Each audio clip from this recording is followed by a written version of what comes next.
seconds until minions spawn.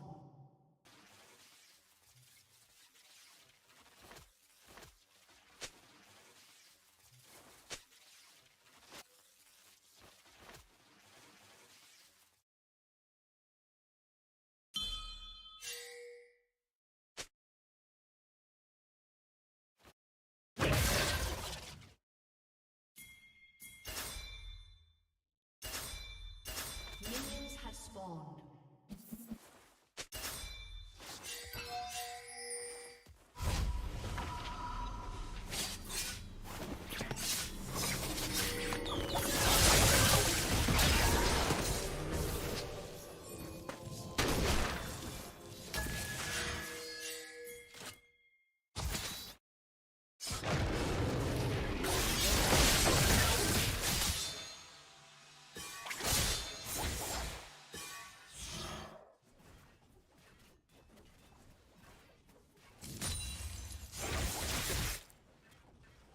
An enemy has been slain.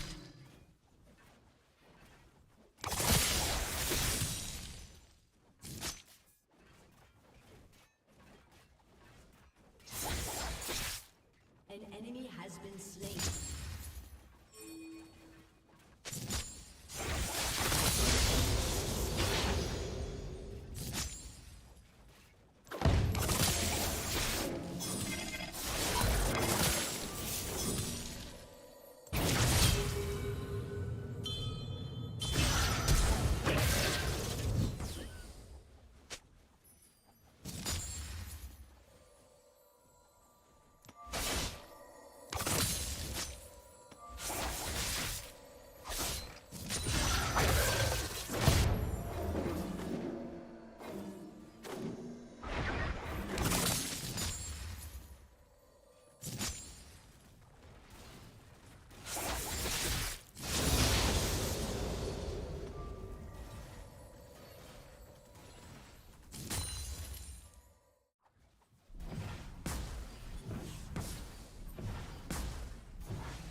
enemy has been slain.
Enemy rampage.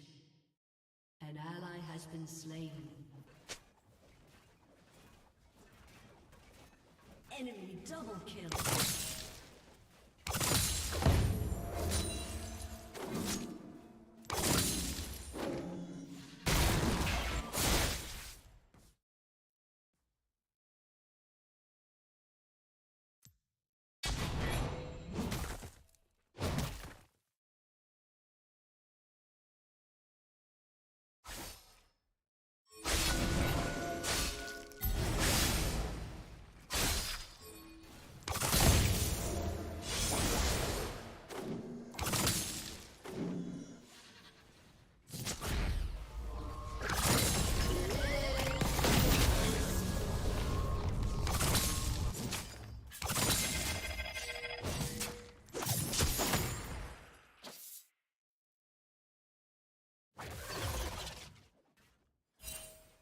Killing spree.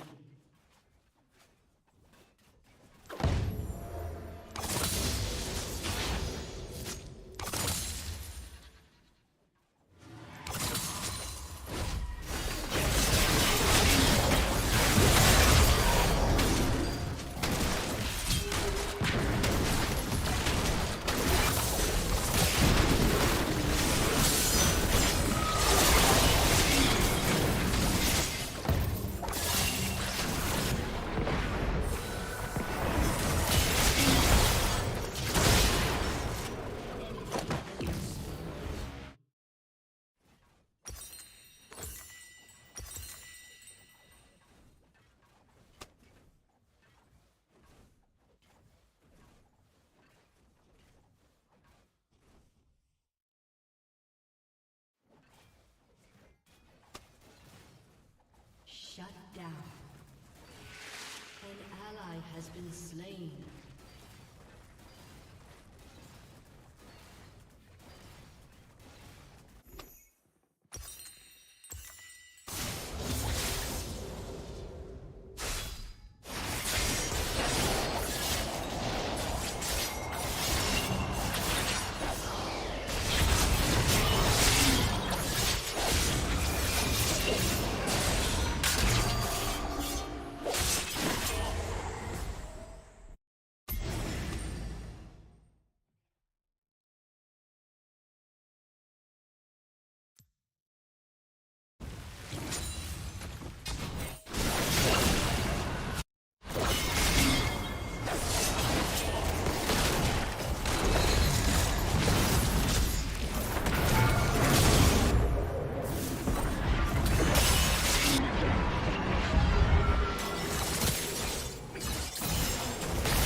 destroyed.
Enemy rampage.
enemy is dominating.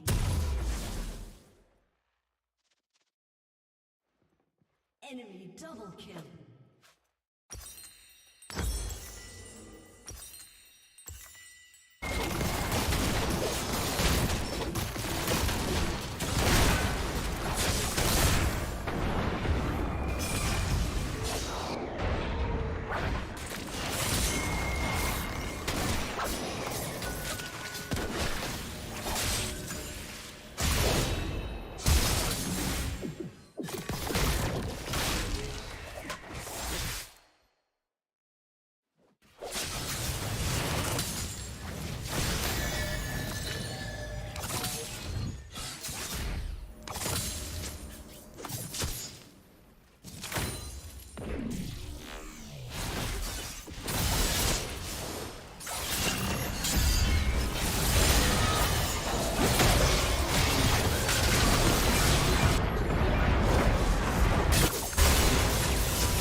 Attention gamers, for as long as I can remember, every time there's a new season or item or champion in League of Legends, there's always at least one seemingly untested change that feels like someone slipped it into the code like it was a Minecraft mod. If you've been playing this game for long enough, in addition to having a large addiction to Prozac, you probably also remember things like Chem Tank Drake, or how every assassin was getting indecent exposure charges before Season 12 because they just couldn't stop jerking their wings at the thought of how blatantly broken Eclipse was going to be on release. But you can't blame Riot, as they don't have a lot of devs or ways to test these changes. It'd be different if they had a separate PBE server where their own player base finds all these issues and reports them before they would go live or anything, but Star Guardian skin sales don't allow for such methods of testing, so here we are, buckled up to our spaceship about to launch into another shitfest, and this year it looks like tanks will be the ones doing the spanks, as items like Heartsteel are making them literally unkillable. But the lack of testing methods Riot has also means they would have had no way to know that giving this item Absurd Burst is also a bad idea. So today I want to show firsthand two specific champs that this is busty nuts broken on, by showing how even I could first time stop with them. And sure, there's others that come to mind as well, like the Baus BFF or Puff the Cannibalistic Dragon, which for some people I'm sure feasting comes easy, but I was having trouble getting my meals.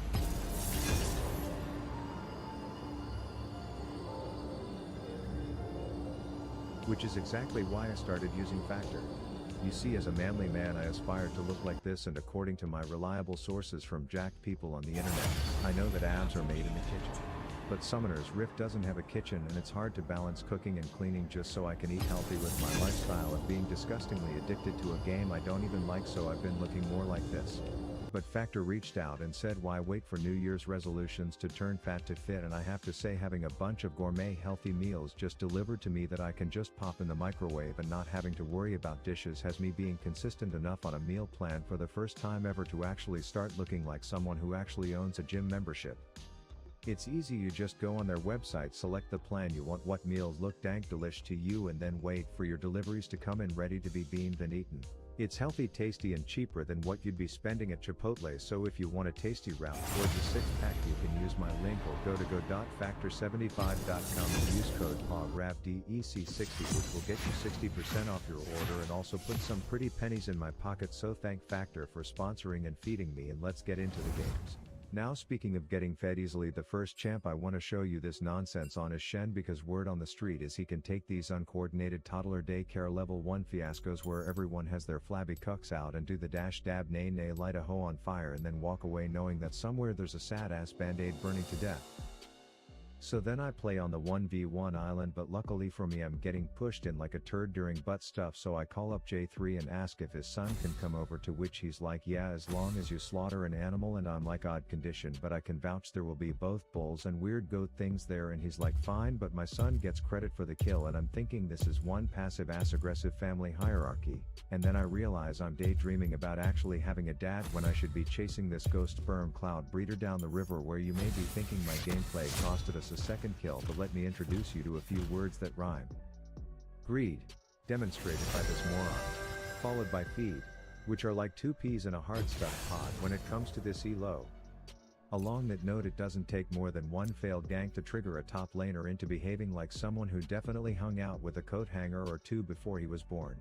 And with him contemplating whether to be a board certified douche canoe and waste the next 30 minutes of 9 other people's time or not, I was freed up to head mid and show this walking pile of pasta how I have no clue how to combo with Shen Dash, but at least I'm not the least favorite arcane character and also dead, am I right? The Molten Rama Jamma has decided that at least for the short term he won't be running it down, so everyone clap for him as my ADC Urgot dies in river. And I know I sound emotionless, but I have a soft spot for stray kittens that will be killed if not adopted, so I spawn out of this one's anus and announce to these shitters that she is mine and I will be naming her Tabitha. They decide that a man who recently scored pussy is not to be messed with, so they run only for J3's murder-bred son to enter. So long story short, that little Sparta mommy will have a laundry list of things to cry about tonight.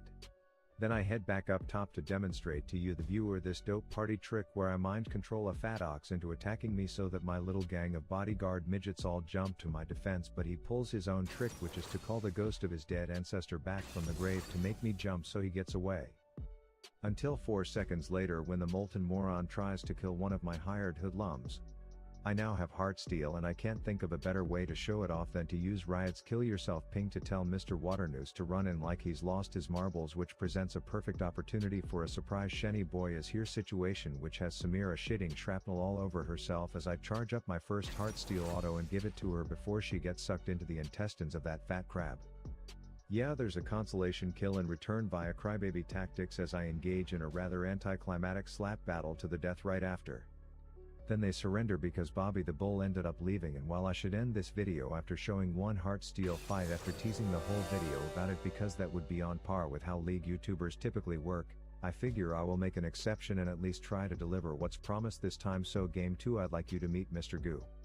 And full disclosure, I typically avoid mucus at all costs, let alone evolved forms of it that look like they can bench more than me, but I have to say the dopamine rush of snot rocketing myself over a wall, grabbing the main character from 300 and then bashing his ass into a midget had me instantly hooked. Then I guess I need to pay attention to objectives, which is out of character for me as an ADC, as I'm used to just right-clicking and bitching about my role on Twitter, but these kids see what I'm trying to do and make me resort to plan B, which is strolling in like I'm lost, taking the damn thing for myself and then walking out. Bot now has lane priority thanks to my last gobbledygook, so the next time I see Gosu puckering her ass cheeks I airmail myself in for an additional snot slap and a kill.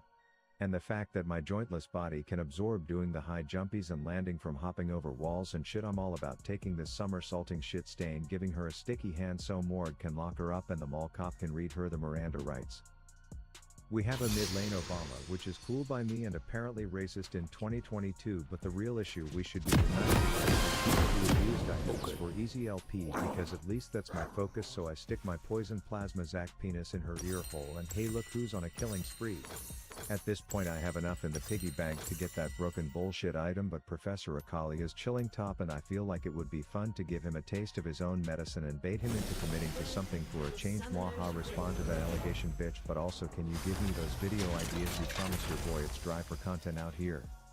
Anyways, I now have my steel heart, and while I know 2 is a party but 3 is a crowd is what you need to kill Diana in this day and age, so I come in to prompt what looks like a desperate criminal's attempt at escaping a bounty hunter, knowing there's a metric butt ton of crack cocaine and 2 smuggled exotic parakeets in his trunk, but eventually we tame the wild woman.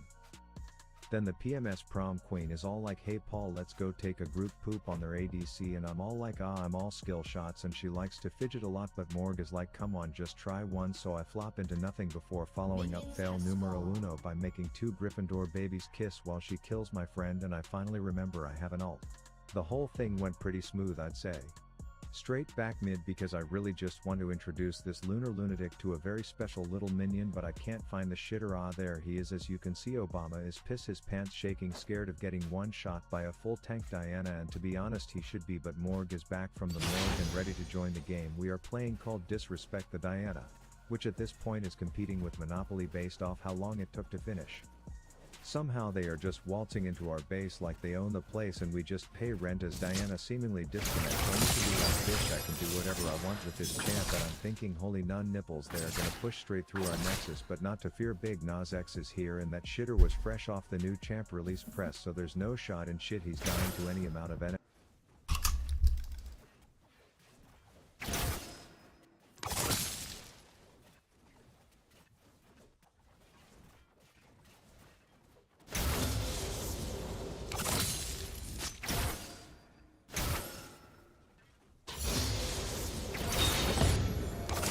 When she's golden like that, it means her passive is fully stacked. Or no knowing how long her auto attack range is.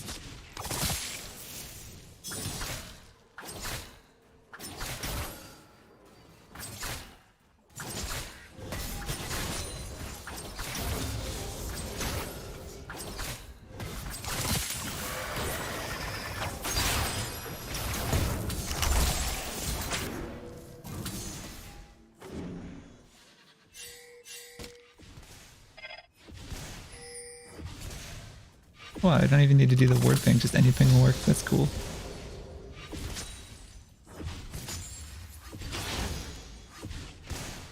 I don't know, a lot of people hate how the wards changed, where now when you ping it, it gives a timer and stuff, but I actually like it. So I see there's a timer for when that ward is going to break. So my jungler, if he ganks, he knows there's a ward there and when it's going to run out.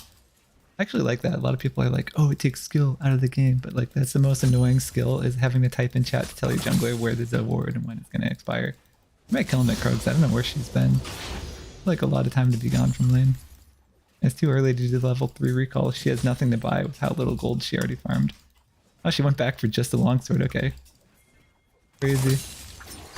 Feels weird to go back for just a longsword, but alright. Gonna freeze unless I shove this hard now.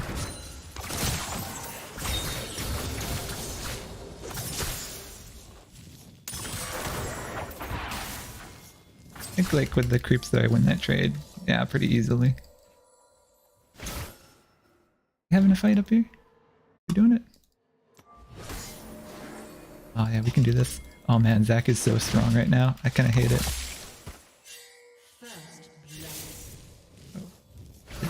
Oh my god, man. Okay.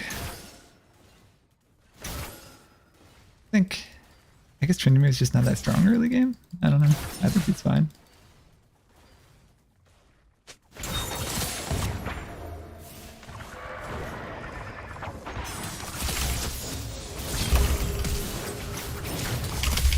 Oh, so close. I hate her healing though. It's so annoying.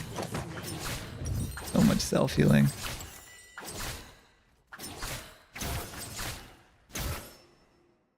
Yeah, I'm gonna miss a whole wave here. I wanted to help Tryndamere though, so we could get the Zac early game because Zac's gonna be a monster. He's already got a kill.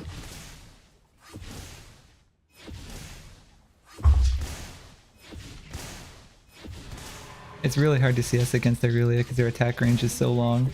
You can like trade autos with you from like across the wave of creeps. It's super annoying.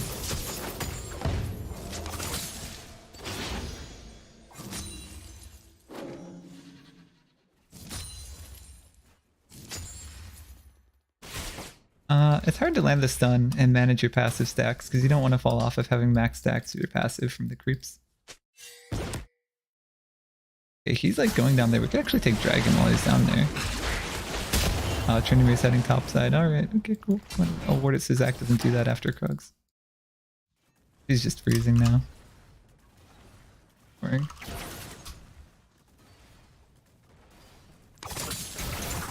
I don't want to break the freeze, but then see when you try to break the freeze, she just does this like they really last night. It's like super annoying. It's hard to play against this. It really wins like almost every one-on-one, right? And so she's just allowed to freeze it because she's gonna be used. Tryndamere, you gotta hit 6, dude. Nice. Apparently not. You just get some lucky crits. Tryndamere is the only character in the game where like he has some crit passive, I forget what it is, like a guaranteed crit I think when his rage is full. His next auto is a guaranteed crit.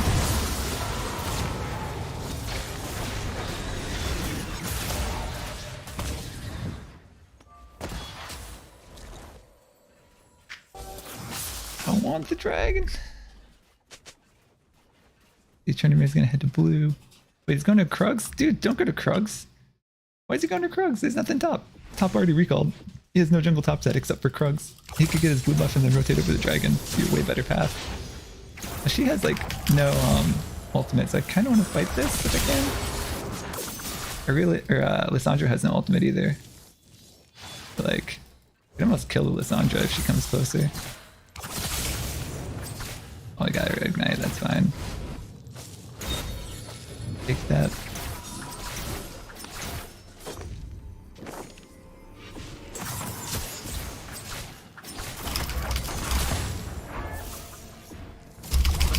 Oh man, well he's got her. Got her flash and ignite, which is nice.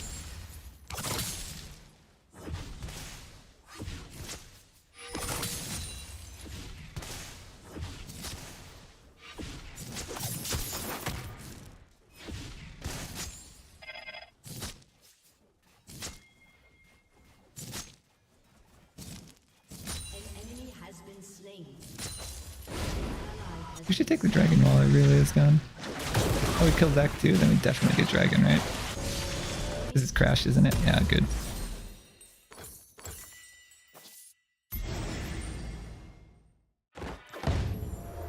Give me the dragon! Yeah, I didn't get it. That's fine though. She doesn't have a shutdown or anything. I'm happy getting both summoners because now she can't really contest the dragon. Like if she were dead, what's the difference if she were dead, right? Like she already had to recall. She spent a bunch of time out of lane. I got to crash the wave. She's both her summoners. The only difference if she died is like Tryndamere gets like 80 gold and like a bit of experience. But I don't really care. If it's not a shutdown, kills are actually not worth that much money. Be kind of nice. I just won the dragon. This is worth like way more than a kill. Like what is it, like 8%? Like attack damage and ability power? Huge. 6%? 6%. Of both. Of both. It's not even one or the other. Yeah, she's just freezing again. Super annoying, man. Oh, what the frick? Well, Sandra's not 6, so I don't think she can get me.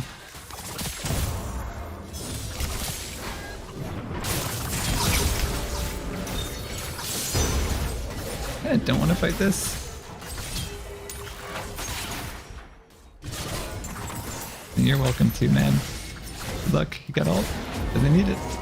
Oh, he did ult, actually. But we could take that. Be afraid. We killed their support and their mid. We can totally take Dragon. I mean, Herald. Dak is pretty annoying now.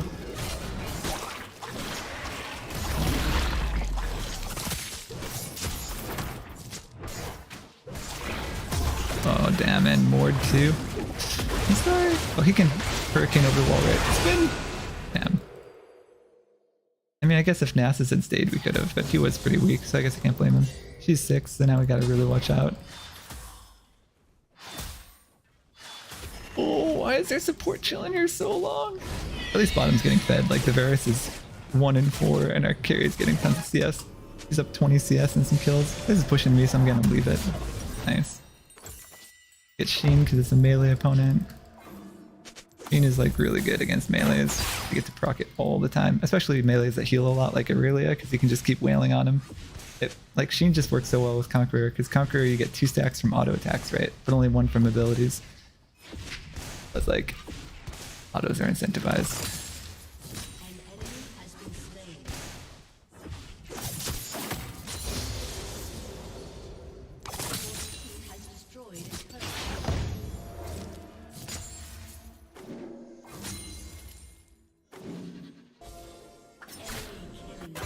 I knew that. Oh no, it's not Zach. I thought it was Zach going on killing spree.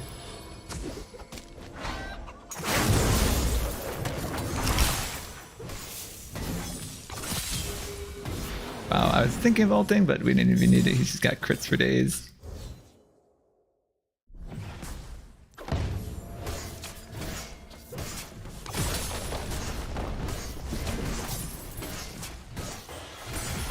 God, she's gonna ult. Oh god, here it comes.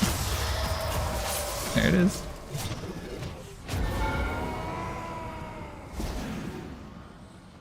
Ult for an ult. Aurelia is gonna be back in lane here pretty soon, because when you die you get the speed boost out of base. Which is really annoying actually. Actually makes it almost better to die sometimes than to recall. That speed boost. Jesus.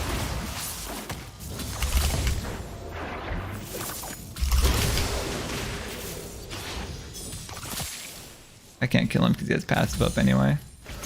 Did I dodge your stun with that? Yep, nice.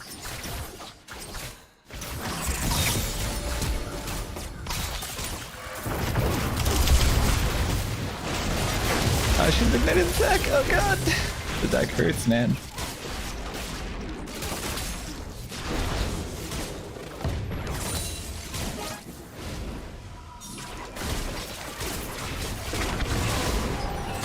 Oh shit, she's got that right. Oh man, the flash. Fancy. I didn't see that coming from the 1 in 5 Varus. I was like, she's got that, you know? Apparently not. They have no global ultimate, so I can just recall here. Careful, he's gonna ult you.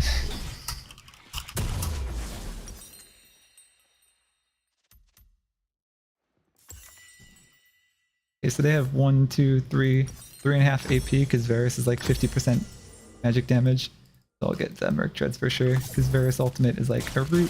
Cassandra has a slow, stun, and a root. Aurelia has a stun. Zach has 3 knockups, right? Because his Q is a knockup, his ult is a knockup, and his E is a knockup. Fortunately, tenacity doesn't work for that. Then Mordekaiser, I guess he doesn't have anything really, just is slow. Is it worth trying to get that Lissandra? I don't know. Maybe make her stop her recall. Aha.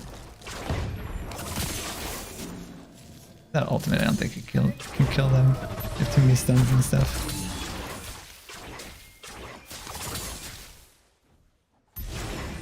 I want the Mountain Drake, do the 2 best dragons and the only fire and mountain because the first 3 are guaranteed unique.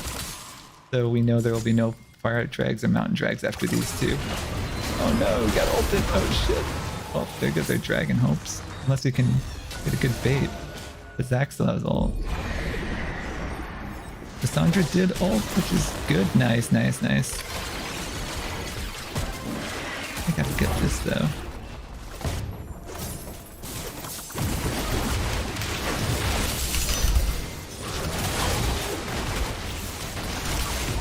No, I missed my Q! Oh god. Okay, now we can dragon. Do it. Are relays around? Unless she quit. I haven't seen her in forever. Oh, she's 2-5. Where she's been dying.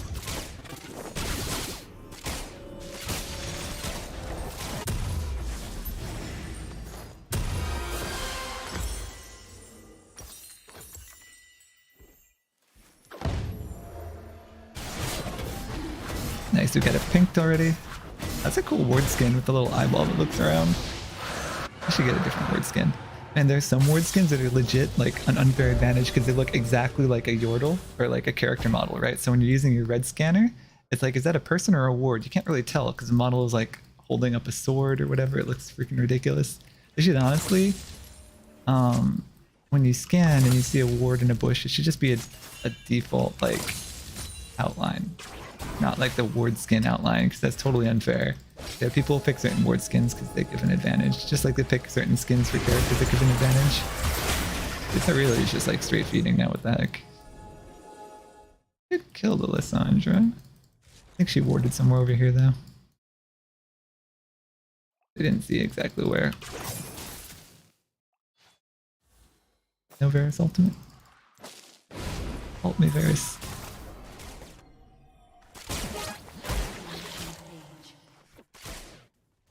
Damn, the ward rampage though. Not really worth ulting Varus because he's 1-7. Watch out for the Zac. I want to kill Mord because he's got a rampage, but like somehow he's on a rampage with no shutdowns. Like what? I think they don't get shutdowns because we're so far in the lead. I think you really only get shutdowns when you're losing. You kill him? I don't know. I don't even know if it's worth killing this freaking... Sandra will just ult me if I go in. I've got 10 stacks.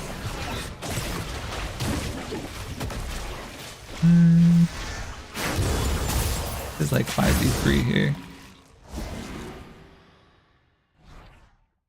Nothing to do. Super boring game. I think Lyra's just bored, so she's trying to start shit. And it doesn't make sense. I'm about to get Lissandra ulted here.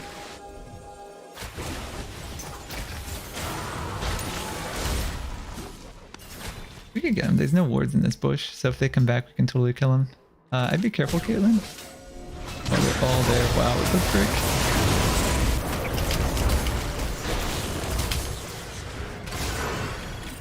Okay, nice. She's got her.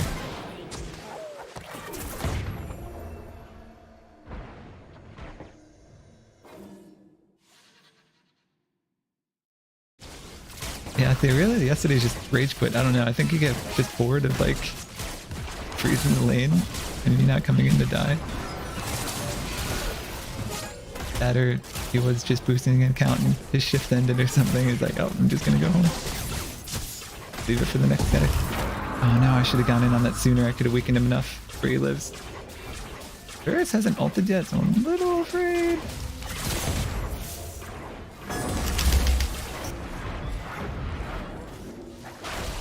The Varus ult is like a super long range route that spreads to the... So whoever you hit, it spreads to people around them. As it keeps just chain rooting. I think it only does it one time actually. Yeah.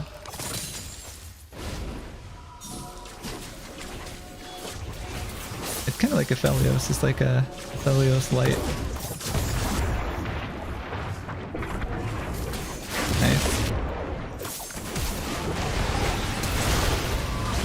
man, I kind of want to go back in there and try to kill him.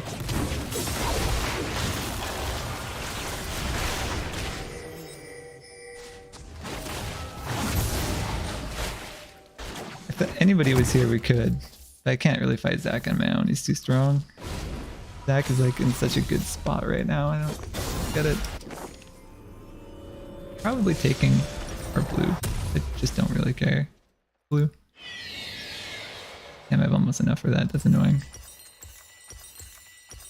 I have like almost enough for anything. I guess I could get this and then get the rest of it later. Yeah.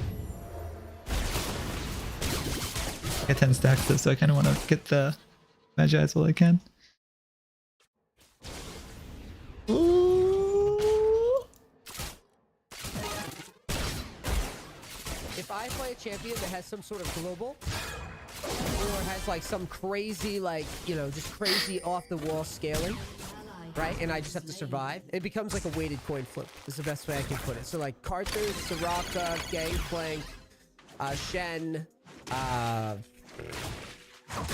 to think, like Twisted Fate, shit like that. It just like makes the game, it just rigs the game in your favor. Yeah. The way you guard, I'm gonna nitpick because I've just been grinding a lot more, so I can give more insight. So like right here where you're standing, you're guarding two pathways, right? So what you should always do when you're standing here is back up a little bit, just so the line. I think this guy's coaching has honestly gotten better since he started grinding again, because he's like more familiar with the game. No, shorter than that. Nice. There you go.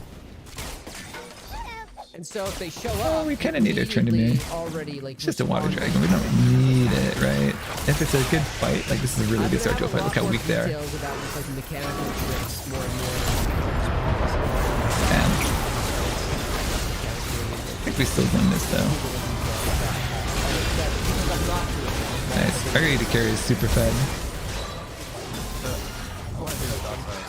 Like this game, I blame their Lissandra kind of lost them this, right? This Lissandra spent so much time mid, abandoned her Varus, and now our AD carry is super fed, and she carried the late game, right?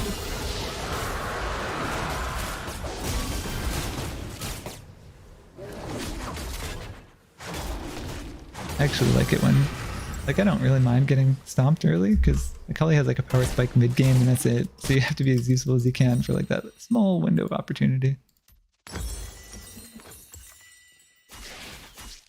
I should have checked what I died from. I think it was a Sandra ultimate. Your team has destroyed This matchup, I almost considered just starting Thorn Shield. Thorn Shield is fine too.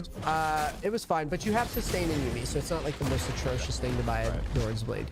If you had a Pike or something and you did this, I probably would have told you it was bad.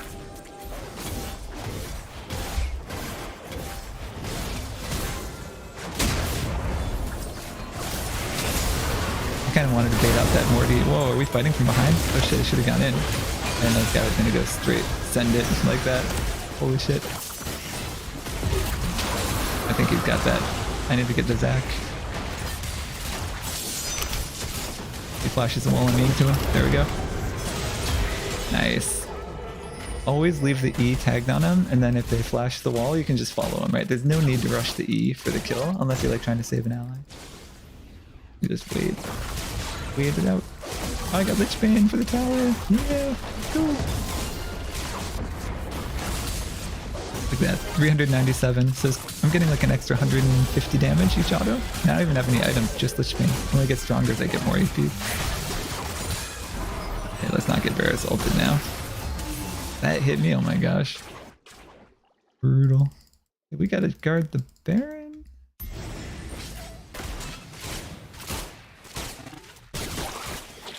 I have enough for Magi's now. I'm still at 10 stacks and I don't have enough money. I could ask Caitlyn for that Raptor, but it's fine. Maybe I'll try to take Petal. I have 2 inhibs, this is basically done.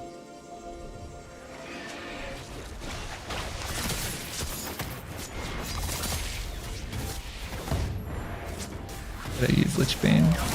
There we go. I can't believe I didn't get a sack from that. The timer on Lich Bane feels like way off to me.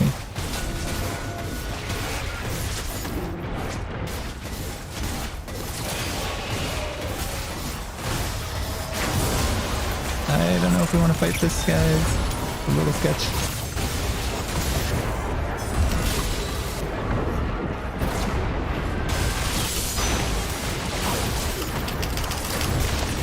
I almost didn't think I had that, but his ult only knocks you up one time, so I'm like, I'm pretty sure he's already knocked me up with his ultimate. So I can E back in, and he can't knock me up again. That's why I went in. Wait, I gotta get this. Kinda sucks I can't get both. I'm not gonna get the mythic forever.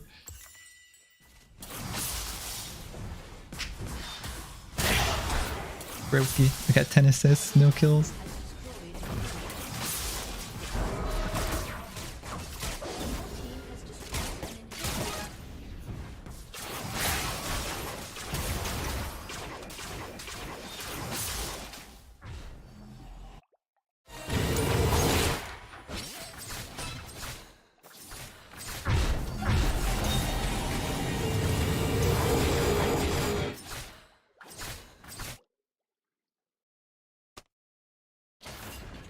Nice.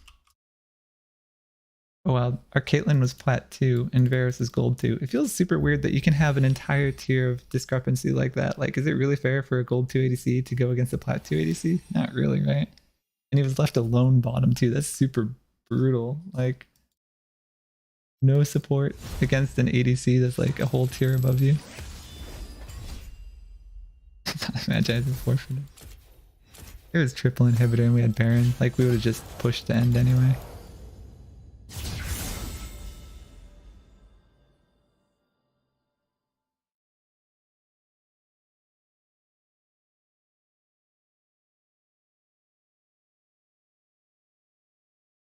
Is fun to watch his regular games actually. Like, his commentary when he's in Diamond in Korea is really fun. But it's super boring watching him coach because a lot of people who coaches are like silver and like there's not much to see there. It's just kind of like, oh yeah, farm better, you know?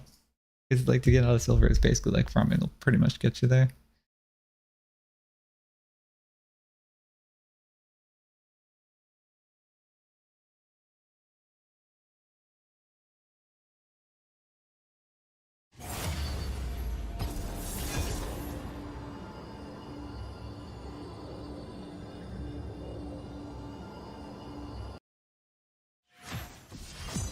Dude, the news area is nuts. She's so strong after that. Like, you could almost call it a rework because they changed like every stat on every ability she has. She's crazy good now. I do Akali again. Maybe I'll hover it just so they don't ban it. They know I want to play an AP mid. It's not bad either. Who's really broken? I think Kassadin is still the worst.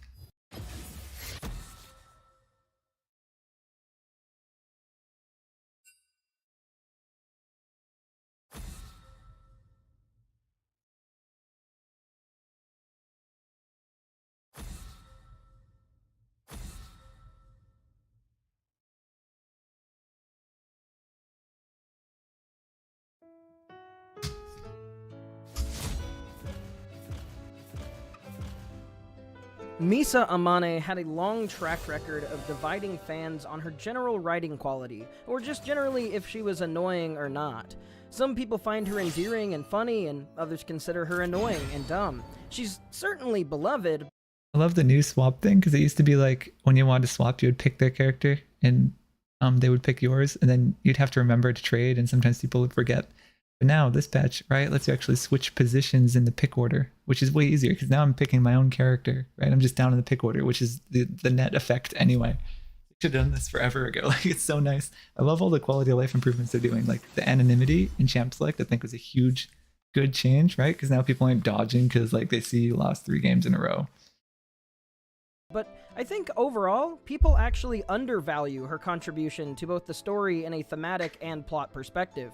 See, Misa outlines a lot of the goodwill of humanity and how it can be twisted or led astray. Misa doesn't concern herself with broader socio-political issues or problems, she just sees her own problems and own solutions. The system had failed her when her parents died, and Kira was there for her when he punished them. It doesn't matter to her if they were some random names to him, or if he even knew or remembered who they were when he callously wrote down the names of the prisoners. It's something that doesn't even cross her mind, his true intent. It doesn't matter if in the process or in the successive time together he wrote down the names of people much less deserving or debatably deserving in any way at all. because he helped her. He sold her the... Oh man, let's see. 3 melee, all super strong melees, all super tanky. I'll probably go Akali because Akali is really fun into melees. Like, she beats Mord pretty good, she beats Aatrox pretty good, she beats Viego. I think it's probably Viego jungle, Mord mid, Aatrox top. Who's our top lane? Fiora. Let's see. Actually, might be Mord top, Aatrox mid because Fiora has the parry, right? Aatrox has 3 knockups on his Q. Fiora can parry any of them, so Fiora kind of counters Aatrox.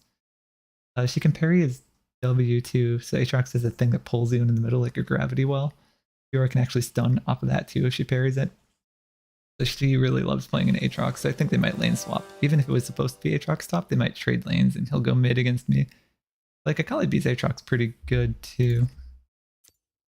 They have AD, Mord's AP. 3 AD, 1 AP. We take 2 of these. And this looks pretty good. Viego has a stun. They only have 1 stun. I'll take attack speed. Yeah, they literally have 1 stun because Tenacity doesn't do anything against Aatrox's or Thresh's hook, right? Thresh's hook doesn't matter if you have Tenacity. It's like a hook, right? And Thresh's E, like his little push, Tenacity doesn't help you there either. Viego has a stun, and that's the only place where Tenacity might help. And it's actually Viego mid, Mord jungle. Okay. I think Viego's a better jungler than Mordekaiser, but Mord is the highest win rate jungler right now, so it makes sense.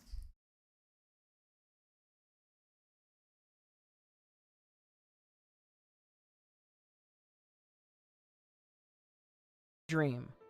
Throughout Death Note, we see characters represented by different affects, aspects, frameworks, and perspectives of humanity. People who act as stand-in surrogates for types of people we see in life. As we slowly see weaknesses of those people, the ignorance, the innocence, the bad luck, as we all see them fall to their fates. I've talked about in the past what Light, El, Nier, and Mellow represent in the story of Death Note, on the lines of relationships, logic, and emotionality, but not Misa. Misa, in her straightforward, innocent worldview, allows herself to become a tool for someone quite evil over a circumstance she doesn't understand the frivolousness of, from other perspectives. It's partially due to the childlike innocence that I think Misa draws a lot of criticism. She's seemingly too airheaded, too absent-minded to be a real character, but I think that she represents a sect of people just as much as the other major characters do. The conformity to an ideology based on perceived relationship. I'm this religion because my parents are. I vote for this party because my friends do. The people in my life are good people. They are nice people, even if they sometimes do mean things or say mean things about other groups. I know I can put my trust in their decisions because they protect me.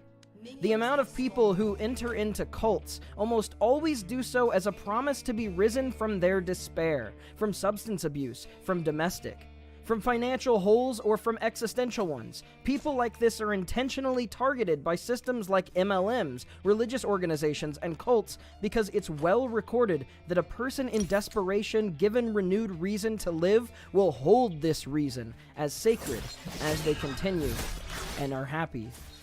Light saved her from this despair, so she loves him, more like a god than a man even. But if it can only be as a man, then that's more than she could ever ask for. It's like she was saved and then chosen by him to stand by his side, and what do we owe to our savior except everything they saved us from? This power dynamic is fundamentally a broken one, but in the context of Kira and Misa, I think it's often neglected how this dynamic exists. She's not just an airheaded, love-struck girl who does whatever she wants. She borderline doesn't see their relationship as a purely romantic one. It's more core to her than that. When you abandon the romantic context altogether, you can imagine how many people operate this way wholeheartedly toward vague concepts, ideas, toward organization, people, concepts like God, that they can never touch wholesale.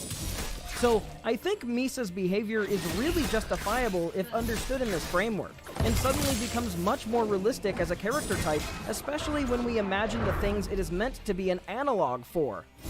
So, seeing this as a religious, political analog for this type of person, let's see how the story plays out under this theme. Let's talk about earnestness. People in places of power, people leading movements, often have a sort of corporatized callousness that we don't see of their followers. Think of the amount of megachurches and TV sermon preachers asking for donations, living as multimillionaires, and their loving, adoring fans living in borderline poverty, sending everything they can to receive God's light. The people at the top may or may not believe the message that they tell, but it's clear that something else grips them. The fame, the attention, the power, or perhaps a belief in pushing certain political narratives that are much easier to normalize when hiding behind the veil of God. If someone is God, after all, their word is truth, and anyone who stands against the light is evil. Light wants to be God of the new world, the judge, jury, and executioner. He wants a society free of crime, free of evil, and free of those who act against him. It We're gonna starts die as a here, but we means can to hurt crack bad Aatrox a people, little bit. but as his self-preservation and Damage. ego build, he begins seeing the I'm innocent, lucky that good their people who support happened to be there. Like, that's super random for their support to have roamed all the way up that way. I guess maybe he's coming out of base after recalling him. The same support as last game. Super weird. Oh well, we're beating Viego pretty hard anyway. stand against him as defying God's will and being inherently evil. He feels malice and a hatred towards people who question him, and his simple stance of punishing criminals becomes an authoritarian leadership abstracted from any consistent morality other than the rigid holy monarchy that he wants to be the head of. The followers, though, saved through his grace, are willing to turn a blind eye or consider themselves ignorant when actions don't add up to their idea of good. They, considering themselves lowly followers, assume their lack of understanding or momentary disagreement is more proof that they are not knowledgeable enough to lead, because if they did know, then they would understand why these things are actually good. It's a self-justified cycle. We see this with Mikami to an extent, but especially with Misa. She, seeing herself as someone saved by grace, and often making her own mistakes, like the Cakes before meeting Light for the first time, causes them to be in big trouble from the get-go. Before this, Light seemed to be doing fine, so her own faulty, reckless behavior becomes fuel to divert her energy to serving Light's will. Since obviously, when left to her own devices, she doesn't know what to do. She messes things up, but Light always knows what to do. He saved her and he forgave her for her mistakes. He loves her, despite her sin. I think understanding this earnestness, her feeling of gratefulness for what he has done, and her understanding of her own personal faults and misunderstandings lets Light have a free pass, but it also paints it as tragic. She truly is doing this, believing in the earnest goodness of Light. Well, we see, for example, in a manga exclusive scene, Light, while hugging her, considers killing her just for his own convenience. He uses her the best he can to serve his cause, but never values her as more than the tool that she can be. Calming her with bits of manipulation and reassurance, I think it's easy to forget how Light seems to an outside observer. We spend so much time in the show and the manga inside of his head, seeing him make evil faces and plots, but he is generally pleasant and calm in most situations with others publicly. Friendly, flirty, off guard. There's definitely something suspicious to him, but a lot less than we have ingrained in our heads as viewers, having seen so much of this perspective. The way Light considers shafting Misa as a player in the game places Misa's earnestness between them, too, at one point, as Light starts talking with an I just got ex-girlfriend ult reporter too, later damn. for purely power-grabbing Can't believe reasons. Brush is But still Misa, in here. her innocence, feels jealous, and even she can see his waning interest and need for her. Even if she misinterprets his intentions, the way that she does characterize him is less malicious than he really is. Her sloppiness, and eventually her complicating of Light's later plans, speaks to organizations grappling with their perceived and actual goals, and their devoted followers hurting goals in earnestness. Look at politicians who may cater more extreme to factions of their bases, riling up niche radical perspectives, gaining the votes and support of those people, but as those people become emboldened, they act out in ways that taint and retroactively damage the reputation of the original politician. Some of those passionate people, under the same guidance and misunderstanding of the messaging, get elected under impassioned voices, then fail re-election from the storm of negative reaction to those same emboldened actions. In other words, you have the corporatized message and real reason for an action, and the projected reason to the public that gains confidence from radical groups. those radical groups get emboldened enough that someone not understanding the corporatized message and just the radical message then campaigns only on that with no regard for the other. It ends up actually hurting the original message because they weren't able to be honest with their original intent in the first place. Anyway, Death Note is an incredibly interesting show, looking at flawed, misguided, and sometimes evil people justifying different actions in a race to dominate reality with their ideals asking for radical change, self-preservation, with commitment to order, safety, control, and power. The way that these different characters scramble along the pyramid of bodies to act out these ideals is a constant intrigue, moving one chess piece back and forth in ways that we still think about so long after the fact. I think Misa's place in that, at least from this interpretation, is a very worthwhile one that says a ton more about the story than her station is generally given credit for, and I hope I gave you something new to appreciate about Misa and Death Note. If you haven't already, consider liking, subscribing, and telling me your thoughts below on this or on the show in general. I also go live on Twitch nearly every day, so if you want to talk in more depth about this or get to know me better in general, feel free to drop by. Thanks to my supporters, Daniel Frausing, My Name is Klein, Burrito Roman, Zioma, Benny, Icarus, Young Suk Chung, Deck. And Hecarim is so broken. Oh, but he walked in power range. I don't think he had to either.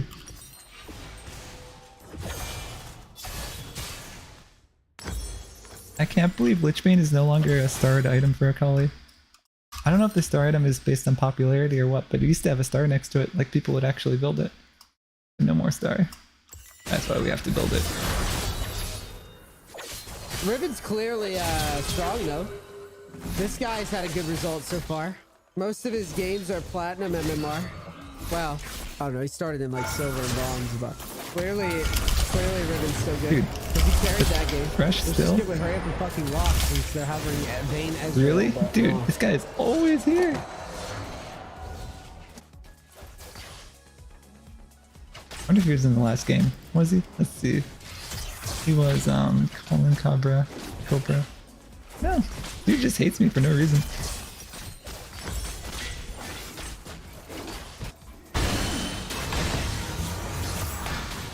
That Alistar guy should play Fresh like this because it's super obnoxious.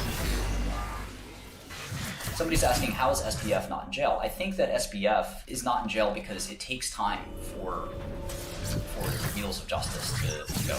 And there's an old saying, the wheels Oh, he's of got a justice huge shutdown. Hold on a slowly second. but Hold very on a far. second. The government Hold on has a 5 second. years to bring a case. We're gonna beat this guy. They waited about 4.8, 4.9 years to bring a case. So there's no Viewer? rush. He's a lot Pretty slower than I certain thought. that going He's got to the jail. speed boost after The teleport, Southern right? District of New York has an investigation open.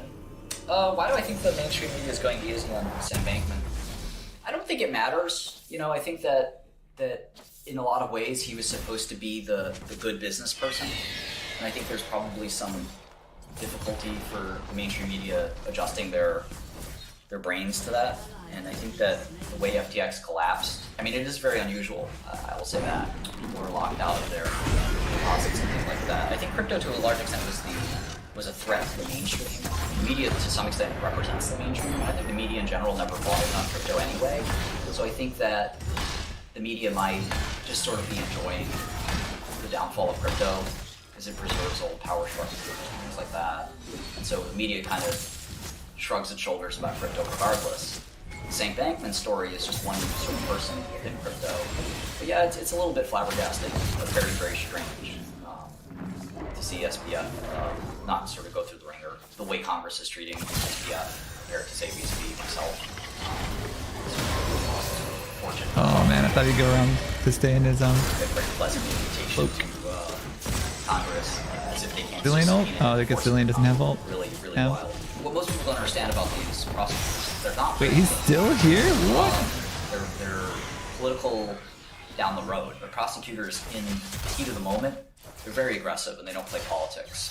You can't play politics with a prosecutor. It's like the third rail. You cannot, if you're a president or, quite frankly, even the attorney general, you cannot tell the U.S. attorney for New York to stand down. Not that's really just doesn't work that way. He's got big problems, and I think he's almost certainly going to be arrested. Now, attorney generals for states are political. That's different. district attorneys are very political.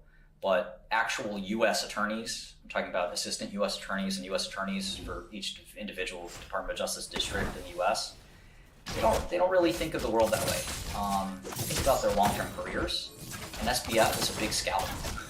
So, but they don't give a shit about his political donations to somebody or something like that. That's not the way it works. They're political in the sense that they're scavengers, vultures. They will indict anybody if they can get a press conference, which undoubtedly the person that indicts SBF is going to get a big fat press conference. Their face will be on every newspaper, on television. Breaking news: Sam Bankman indicted. Prosecutor strolls up to the podium today. We're announcing the indictment of Sam Bankman. Thank you to colleagues at the FBI. You know, again, the person, their whole career, right? So trust me that if there's a crime there, they're going to figure it out and they're going to indict him. I think most people included crime. That's the case. We do know that the FTX US president left. We do know that Al-Qaeda people left. A lot of people probably did not want to be on board with this transfer. And so a lot of those people who left said, I'm not doing this. I'm not going to be around when the evidence comes out that I was here and I sanctioned this, in essence. We see a lot of lies. And in fact, Sam Bankman also deleted certain tweets, which is really, if you know anything about criminal justice, the last thing you want to do, ever, if you're committing a crime or whatever, the worst thing you can do is delete a message or delete an email or conceal something. That is the death knell, because that is what some people call mens rea or scienter. It is a state of mind of guilt that you shouldn't have said that. Oops, let me delete that. And remember, Bankman said yesterday FTX is fine, right? FTX is all good. There's nothing wrong with FTX. He lied. He probably knew that was not true. He was probably at the same time begging Silicon Valley for money. That is fraud, unfortunately. Is that when you lie and you're dealing with lots of people's money, even if my hedge fund was very, very small, only a couple of $1 million or less than $10 million of partners' money, still ended up we're talking about tens of billions of dollars. This guy added up every one point. No, Al-Qaeda's forward, yeah, forward. And this is what's oh no, one of the ads. Oh, that's not worth it, man.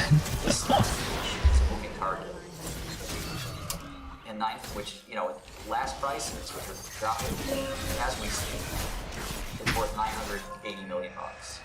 And we know that there are people that probably have something close to that deposited on FTX, thinking it was secure.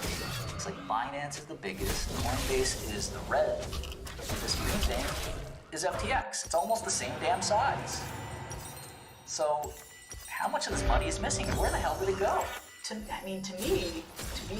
hold withdrawals. Okay, so let's say I was the CEO right now, right? And I had this going on. And I had this balance sheet. And one of my assistants handed me the new balance sheet and it said, Mr. Shkreli Bankman-Fried, the customer crypto assets have dropped because they want their money back. I could actually give them half their money back, even though I messed up, say, the other half. The only time a bank run happens is when there's literally not enough money to meet the customer's redemptions, right? It doesn't add up. Losing a couple of $1 billion shouldn't be enough to actually cause a run. I mean, if Coinbase has $95 billion of assets, and they have the same market share, right? You just saw that, the same market share as, roughly, as Binance. Where the hell's the money? And you can see they keep cash as well. So presumably, FTX use all their cash. That's what I would do. If I was the CEO and I was in this emergency setting, I'd say, you know what? Let's use that cash. Let's use that. And again, you could replace Coinbase here with FTX, maybe knock the numbers down to 20% or something, 30%, I don't know. But the chart we just looked at said they're roughly the same sized company. And they, as far as I know, they have the same business model. And as far as I know, Coinbase doesn't have a prop desk like Al-Qaeda, so there's even more assets and more this sort of movements around. But if you look at customer crypto assets at Coinbase, this is a very big number, and the cash number is very small because they just take the customer assets.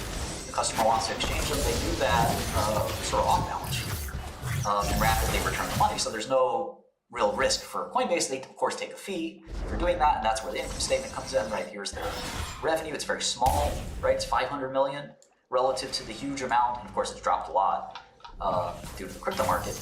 But it's relatively small compared to the customer assets. And that makes sense. Customers have $100 billion with Coinbase. Why wouldn't they have a similar number? Okay, even if you say FTX is a quarter of the size, which we know isn't even true. FTX is a quarter of the size, $20 billion. They're saying you can't have any of that. And this guy who just did this forensic analysis says there's a $1 billion left. Does that mean there's $19 billion missing here? I think they're going to put this guy under the jail.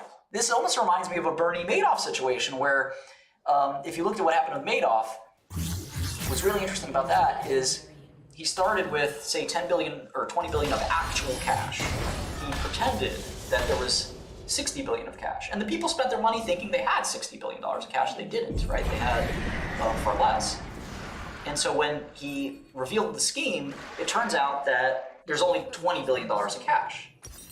Now that sucks if you were spending it thinking you had tripled your money or more. But there's actually still $20 billion of cash because nobody can spend.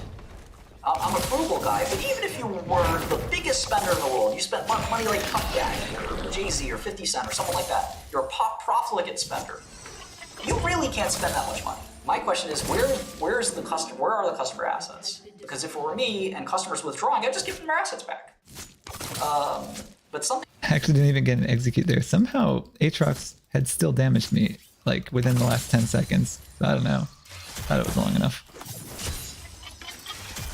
But yeah, there was no getting out of that regardless.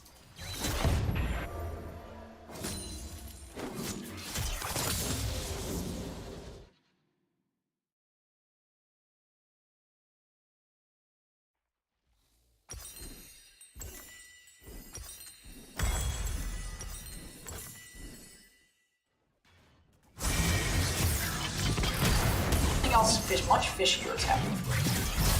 Because otherwise, I think you would see something different. I think that my guess, if I had to take a random blind guess, we also know that the most amount of money FTX ever raised was 1.8 billion, right? That's all the equity financing they ever raised. The profits from their business couldn't have been that big, right? They look at Coinbase, right? Coinbase didn't even earn a profit, right? So Coinbase struggled.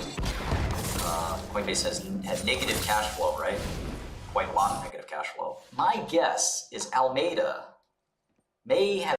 Our top and AD carrier, just AFK. I love it. You don't surrender, people just AFK. Like, you can collect the shutdowns and still win. Zillion's super strong late game, right? Our whole team comp is super good late. Ekrim scales, Vayne scales, literally everybody on our team scales except for me. And there's only one dragon, it's not like Soul is up for taking, right?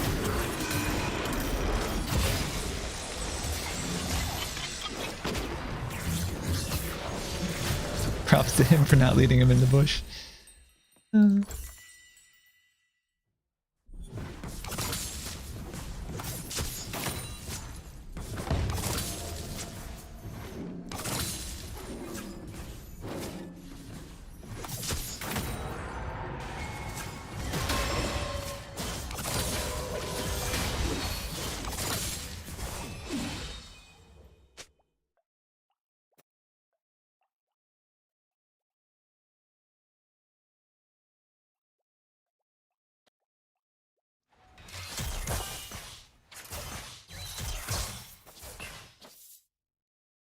Made leveraged long bets in crypto.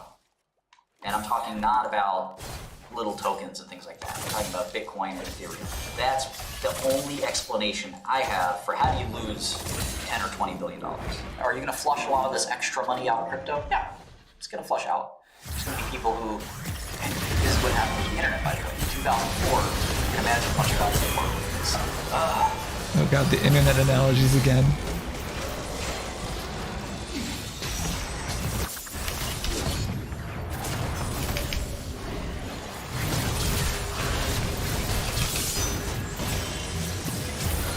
Oh, I thought I had Zillion ult on me. Oh well. It's 17-0 Aatrox. Man, Fiora counters Aatrox too. I don't know how you go 0-9 in lane against him. Like, you just parry his Q. It's pretty telegraphed. Maybe this guy doesn't play Fiora. He might just be playing Fiora because she's strong right now. Oh yeah, this guy just plays whatever. Oh man, every game is a different champ, literally. Holy shit, I don't think he has 2 games as the same champion in the last 20. And Fiora is pretty mechanical, actually. You have to be like pretty good. An ally has been slain. At least I ended it. I'm gonna report that guy for AFK though. Internet. Don't talk to me about internet. Maybe there's Zuckerberg with his fake ID. He snuck into a Harvard bar. No, I look up to you. You're an investing legend. Just Fiora give me could be $5 fun. million She's and more I of a need top internet than a mid company. though. And the guy's looking at him like, Give Hecarim the GG because he's the only guy who actually played. Now get out of here. Oh nice, his loss mitigated because that guy got flagged for AFK. Good, because super annoying.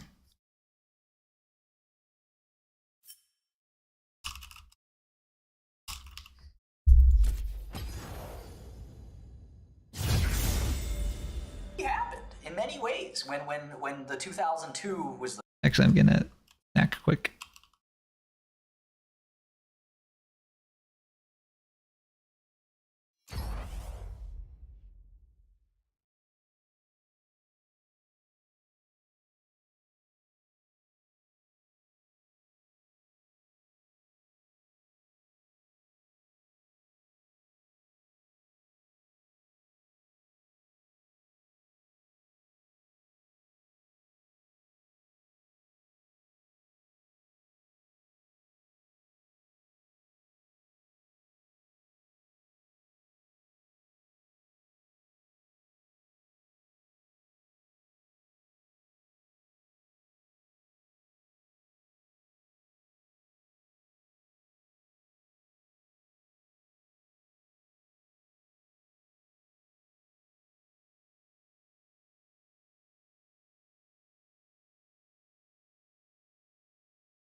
Welcome to Summoner's Rift.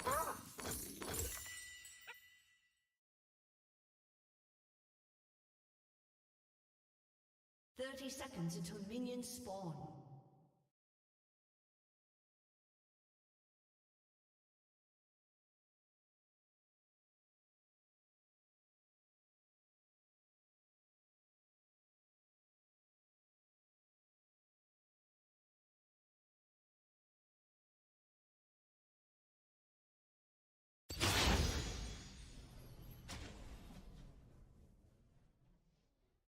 Minions have spawned.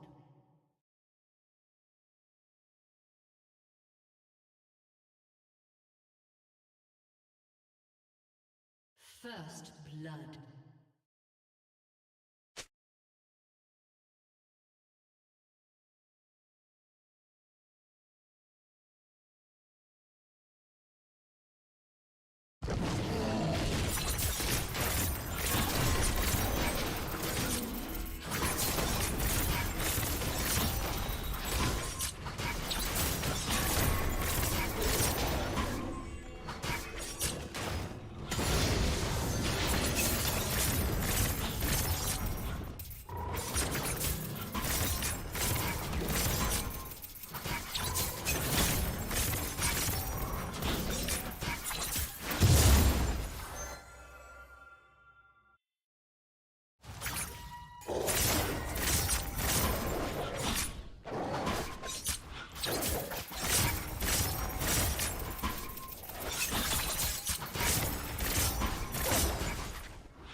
An ally has been slain. An enemy has been slain.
Shut down.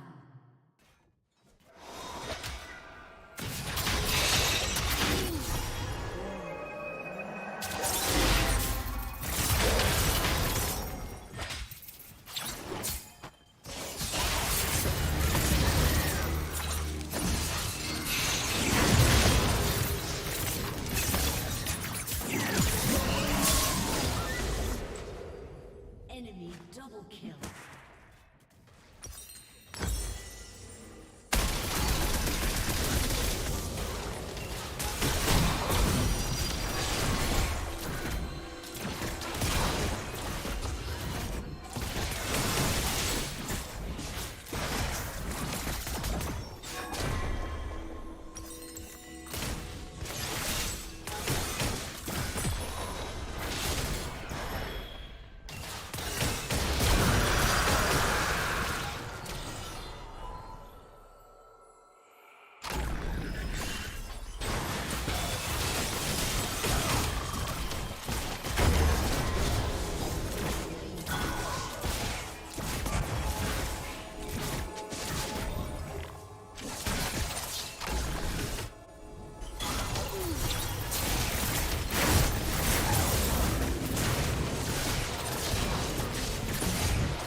An ally has been slain.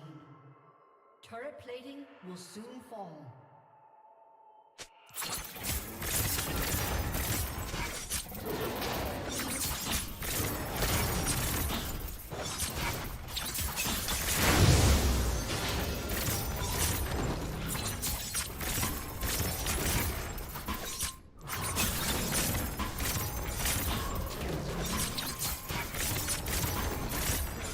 Has been destroyed.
How on earth could you possibly have that information, Light? Huh? You fucking lemon. That information was at no point ever told to you, not by Ryuzaki or your father. So how could you have known that? Huh? Yeah, that's what I thought. Case closed, bitch. Welcome back, everyone. Episode 10, Doubt. So the episode starts off at Toho University, where Light and his new best friend, Hideki Ryuga, aka L, are about to play a nice, friendly, super low-stakes game of tennis. Light explains that he's surprised that Ryuga chose tennis as a means of them getting to know each other better, claiming that he's actually pretty good at the sport. Ryuga responds by saying that at one time he was the British junior champion, which is interesting because it actually mirrors Light's own accolades in this particular sport. Anyway, we get this line from Light. If I ask him if he's British, would he think I'm trying to find out more about him because I'm Kira? And I want to take a second to talk about that because, in my opinion, you should be asking him questions about who he is. This guy just recently confessed to you that he's L, so wouldn't it make sense that you would have some questions about that? Have you really not asked him anything about that at all? Because the extent of your conversation with him in the last episode was basically him telling you that he's L, followed by him saying, The reason I chose to reveal my identity to you is because I think you could be of some help to us on the Kira investigation. But that was it. It never went beyond that. Ryuga offered absolutely no evidence that he was L, so Light, at the bare minimum, should be asking how he can confirm he is who he claims to be. But instead, Light's hesitant about asking him basic questions that someone would legitimately ask if they were trying to get to know someone. Anyway, after asking him whether he's from the UK, Ryuga responds by saying, I lived in England for about 5 years when I was younger, but save your breath. Nothing in that story would reveal L's true identity, I promise you.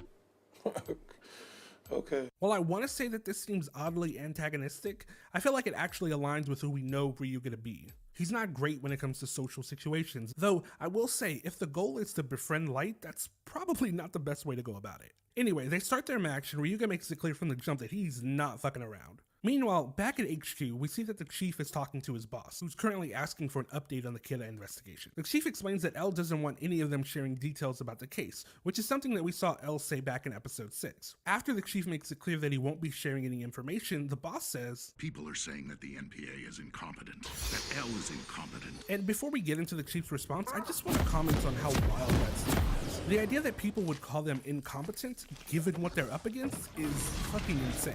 These guys are literally fighting an enemy unlike anything the world has ever seen before. A serial killer whose reach is honestly only limited by his target's anonymity. Kira can kill anyone whose name and face he has access to, regardless of where they are in the world. Which actually brings me to another point. Why is all of this falling on the MPA?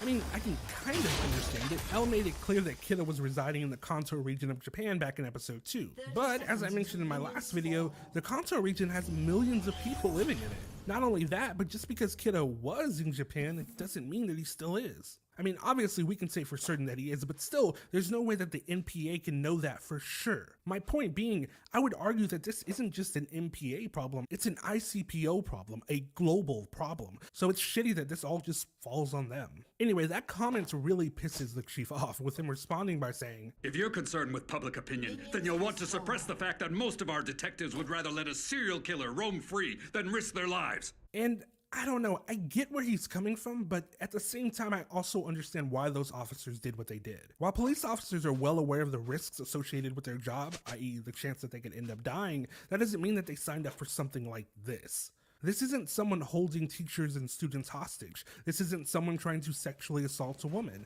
This isn't someone who killed their domestic partner. This is someone, or for all they know, something that can kill anyone just by knowing their name and face. And as he proved on the broadcast and with those FBI agents, he's willing to kill anyone who gets in his way. Kira is the fucking boogeyman come to life. I also want to add that it was actually pretty cool to see the varying opinions on this particular topic in the comment section for my video in episode 2. With Asia and Yasmin saying they could understand where those officers were coming from, whereas Jamie's thoughts more so aligned with the chief's. Neither opinion is wrong, by the way, just interesting to see where somebody else stand on the topic. Also, thanks for leaving a comment. Anyway, back at school, things are getting intense as Light and Ryuga's tennis match has drawn quite a crowd. As the match intensifies, we get extended inner monologues from both of them as they analyze each other's actions. For Ryuga, this means scrutinizing Light's playstyle, pondering as to whether or not he'll go for the W. And for Light, it means evaluating whether or not he should go for the W, as well as what the overall purpose of this match even is. But honestly, as they both say during this match, Nothing more. The sound that won't determine if Light is Kira. I don't see any way that he can profile me based on a tennis match. And they're both right. There's really nothing that can be determined based on this interaction. This is even further supported by the fact that during this scene, they're not depicted in their usual colors of red and blue, despite the fact that they're engaging in an inner monologue, or borderline dialogue. There just aren't any actual stakes here. Anyway, as the match inches towards its conclusion, both he and Ryuga turn their gaze to their immediate future, i.e. what happens after the match. So it goes without saying that the first thing you're going to want from me is some kind of confirmation from a third party that you really are L.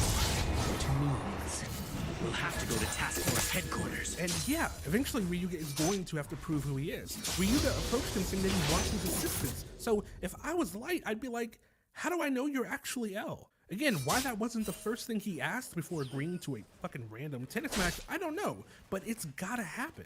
Anyway, one more thing before we wrap this match up. I want to point out a single line of dialogue because it's gonna be pretty important in a few minutes. You're going to try and trap me by getting me to say something that only Kira would know. And yeah, I really, really want y'all to hold on to that one because, well, we'll get to it.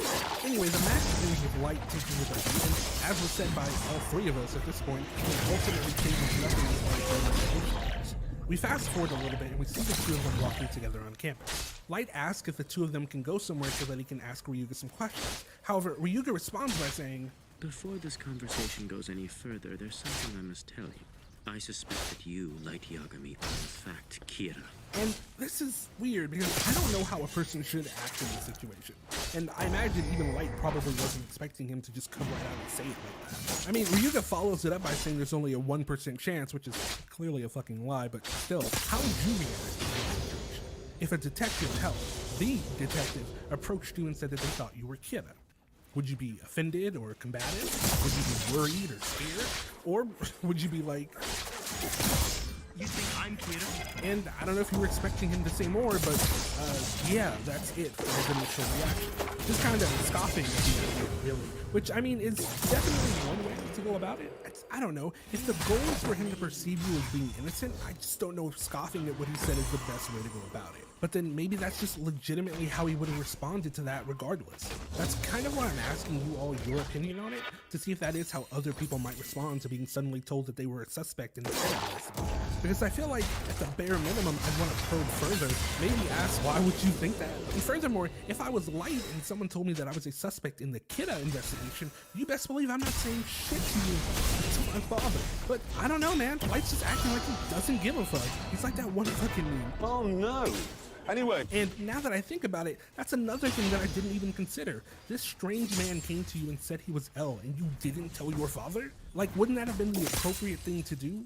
Let him know that you were approached by someone claiming to be L, who's offering you the opportunity to work on the Kira investigation, a case you know your father is working on? Because if he is L and you don't tell your father, it's going to look kind of suspicious, like why were you keeping that a secret? And if he's not L and you tell your father, well, then at least you'd have confirmation one way or the other. Furthermore, as a child, wouldn't you need his fucking permission to start moonlighting as a detective on behalf of the MPA? And hell, I looked up the legal age in Japan and it's fucking 20. You're fucking 3 years away from being considered an adult. You not mentioning anything to your dad is just weird. I might have been able to explain it away if all of this happened on the same day, but at least 24 hours have passed since you met him, if not longer, and you didn't say anything about it. But whatever. We switch scenes to a coffee shop where the two continue their conversation. After sitting down, Ryuga gives Light the opportunity to ask anything he wants. And for some reason, this motherfucker says, "I'm sure that can wait until you're so please talk about whatever you want to." What the fuck? I don't, how, you're really not even gonna ask why he thinks that you might be Kira? I mean, why wouldn't you? What's the game plan here? I just, okay. I can imagine one of two scenarios that would explain this behavior. One, he's back to being the cocky piece of shit that he usually is, and is so unbothered by it all that he's not even going to attempt feigning concern over the accusation. But that honestly just seems like such a dumb idea. Being cocky when this dude literally has you in his crosshairs just doesn't seem like the intelligent play. at all. And so I'm thinking maybe it's the second scenario, wherein he's acting like he's not bothered because he wants to come off as skeptical about who Ryuga is, given the fact that he's yet to provide any evidence. Essentially, because of how odd Ryuga is, and because he hasn't provided any evidence to support his claim about being L, Light can just shrug him off as being some random weirdo. It's kind of like if you had a classmate that came up to you tinfoil hat claiming that aliens were among us and you're their leader.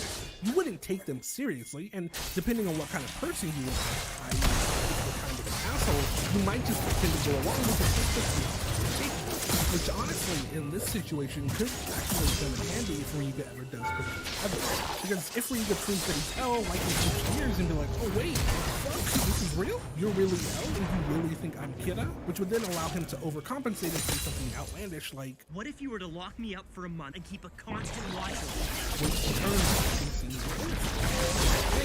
so it's either an instance of Light being a little cocky piece of shit, or another instance of him showing off his 4D chess skills, or hell, maybe it's a little of both. But anyway, Ryuga tells Light that he would like to test his deductive reasoning skills, to which Light agrees. And this is where things get interesting. Ryuga then presents him with the 3 suicide notes that Kira had manipulated the prison inmates into writing back in episodes 4 and 5. But I want to take note of the fact that Ryuga says, photographs of 3 notes written by prison inmates while under Kira's control just prior to their deaths. None of this information has been made public. Anyway, Light first comments on what Ryuga said about Kira controlling criminals' actions, claiming that it would be amazing to learn that Kira could do that. And that was really good on him for remembering to acknowledge that idea as if it was his first time hearing it, because it really should be his first time hearing about it. Anyway, we then get this internal monologue from him as he claims that this is child's play due to the fact that each image has a number printed on the back, which, when put in numerical order, reveal a message that's slightly different from the one he intended. L, do you know? Love apples, gods of death. However, being the smartass that he is, he tells Ryuga that he thinks the message was meant to say, L, do you know? Gods of death love apples. He even manages to throw in an insult, claiming Kira seems to be mocking Ryuga. However, Ryuga then says, You activated my trap card! Oh shit, wrong card. That's incorrect. There we go, before whipping out a 4th image that completes the fake message. L, do you know? Gods of death who love apples have red. This immediately pisses Light off, as he claims his deduction is perfect based on the information presented. And I want to point out that this is the first time he actually changed his tone. He's been chill and laid back, sipping on his tea this whole time, but the moment he thinks he's wrong about something, he gets a little heated. And I like that attention to detail regarding his Y'all remember what Ryuzaki said? This man is a fucking child, and here he is, letting that slip out, if only slightly. It's actually really interesting because he's really good at maintaining his composure when he's panicking, but when he thinks he has the upper hand, the dude starts fucking up, and this, all minor, was definitely fucking. Anyway, Ryuga calls him out. Even though you knew the message was complete, you decided that there were only 3 notes. You never even considered that there might be a 4th. What do you make of that? Ooh, fucking fire response. You felt so sure that the message should be read like this, even though there was really no reason to think that. Hell, if anything, there was evidence to the contrary given the numbers on the back of the images. Anyway, their conversation continues with Ryuga asking Light what he would do if he were pursuing someone he believed to be Kira. Light responds by saying that he'd attempt to get that individual to reveal information that was never made public, to which Ryuga praises his quick assessment. You immediately thought of a scenario in which Kira is speaking directly to the investigator. I'm impressed. And it's fucked up because that is in no way competent. At least not that. He's essentially calling him out by claiming that you've already given a lot of thought. Probably because you were anticipating someone coming after you because, you're fucking Kira. It's, fuck man, this exchange is wild. Anyway, Ryuga tells Light that he's currently at a point where, whether Light is Kira or not, he would only benefit by working. But then Light goes on to say that while he does enjoy detective work, he has no desire to be killed by Kira for investigating him. And furthermore, Ryuga's lobbing accusations at him without even verifying his own idea. As Light puts it, besides, what have you been able to give me that you yourself aren't Kira? Which, I gotta give it to him, is a brilliant way to spin that. Because since Ryuga hasn't been forthcoming with any proof of who he claims to be, it means that he could, theoretically, be Kira himself. Anyway, after Light finishes his little diatribe, Ryuga thinks to himself, talk a lot, don't you, Light? Which is just fucking hilarious, because that boy sure does love a good monologue. And sometimes sometimes you really just want to tell him to shut the fuck up. Nobody wants to hear it. Anyway, Ryuga claims that he has no problem with allowing him to meet someone from the task force. However, he says that such a meeting would be contingent on him agreeing to work with him. Anyway, it's then that both gentlemen receive a phone call, and to everyone's surprise, Light ends up saying, Father, he had a heart attack. Alright everybody, welcome back to How to Read. The specific scope of the condition for death is not known to the gods of death either, so you must examine and find out. So this is an interesting one.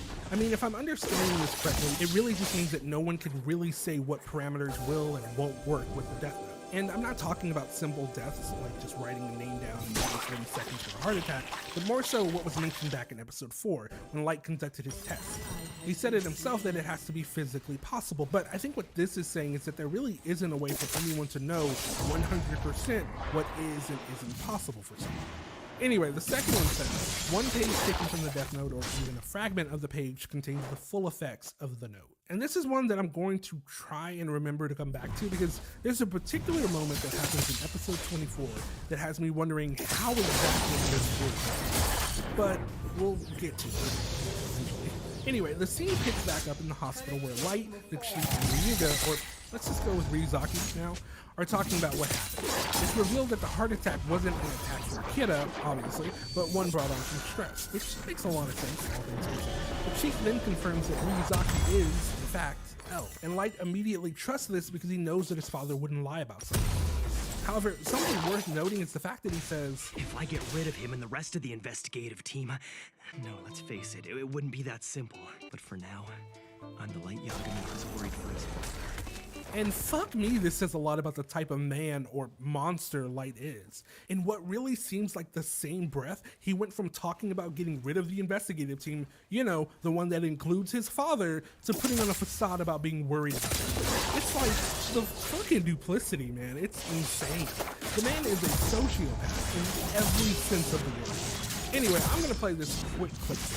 Not long ago, Kira killed 12 FBI agents who come to Japan to assist us. One of these agents, Ray Pember, exhibited unusual behavior. I understand. And I was one of the people Ray Pember was investigating before he died. It only makes sense I'd be assisted. So, I want y'all to think about this little clip for a second. Can you spot the issue with what Light does? Feel free to pause if you need to, because it's something I didn't catch until I watched it this time. And it's a pretty glaring issue. But alright, let's get into it. Remember this? You're going to try and trap me by getting me to say something that only Kira would know. Well, it looks like it fucking worked, because how the fuck did you know that Ray Pember was following you? How on earth could you possibly have that information, Light? Huh? You fucking lemon. That information was at no point ever told to you. Not by Ryuzaki or your father. So how could you have known that? Huh?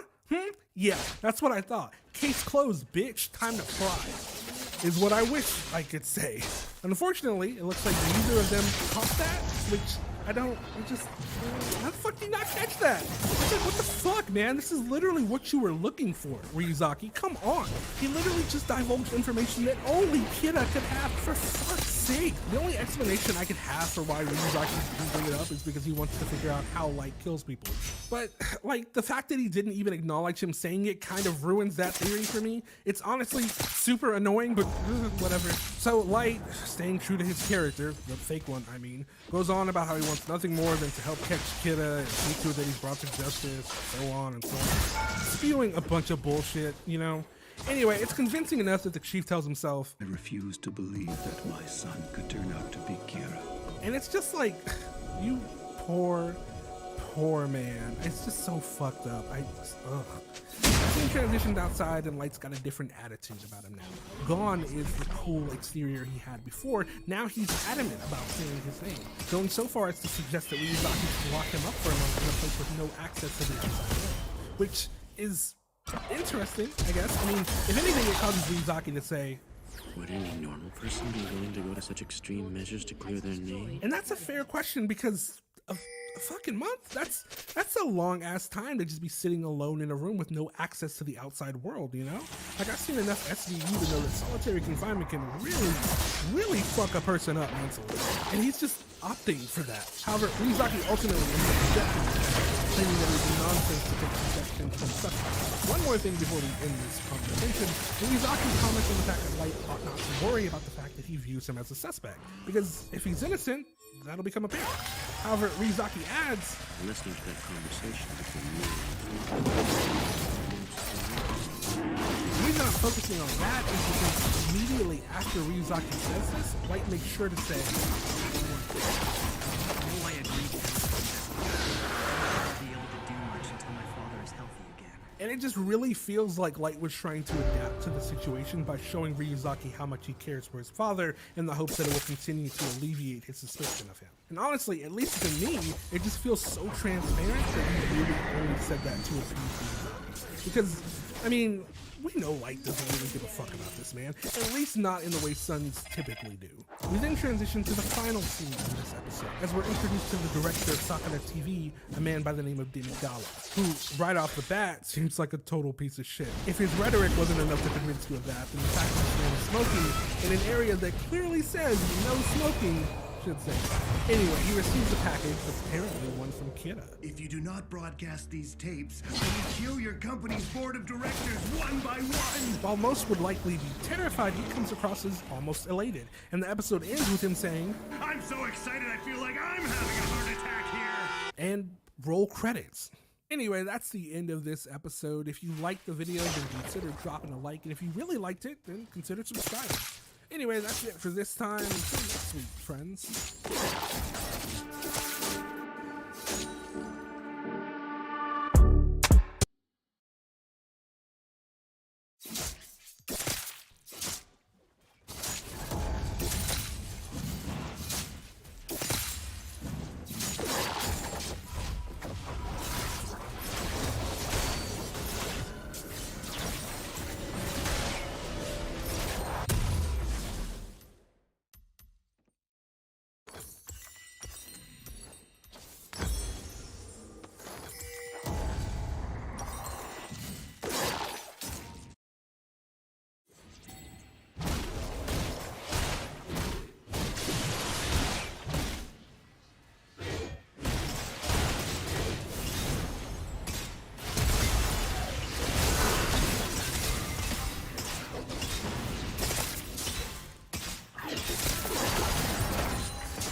CBS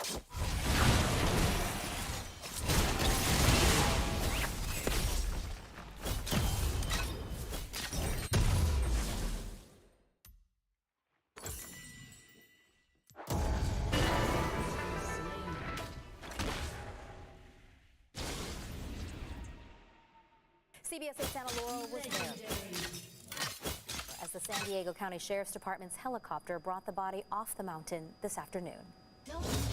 This is El Cajon Mountain here behind me. We're told a rock climber in his mid to early 20s fell to his death early yesterday morning. But because the terrain is so treacherous, the mission to recover his body so complicated, crews were not able to get to him until this afternoon. This is San Diego County Sheriff's search and rescue crews, finally able to get to the body of a fallen rock climber, a young man in his early to mid 20s. That peak is probably about 500 to 600 foot tall. It's huge. Billy Ortiz shot this video on the south side of the mountain. He's lived around El Cajon Mountain for 63 years.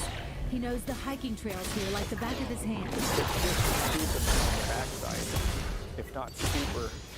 And it's more remote, pretty wild. We gotta go through a bunch of creeks and ravines.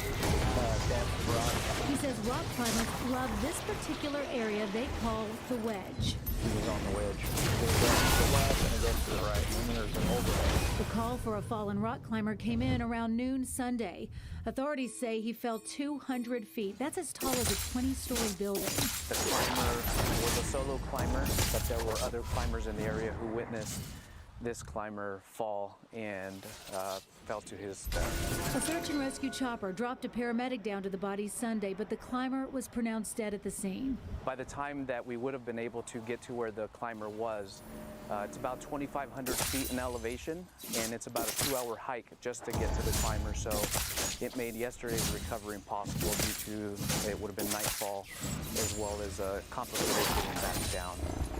So this afternoon, a search and rescue crew carefully maneuvered the body so the San Diego County Sheriff's chopper could get close enough to retrieve it. We still don't know his name or anything about the man, but we do know a rock climbing community is mourning his death. Billy himself said he was emotional seeing the body come off the mountain. Outside Lakeside at El Cajon Mountain, this is Anna Laurel for CBS.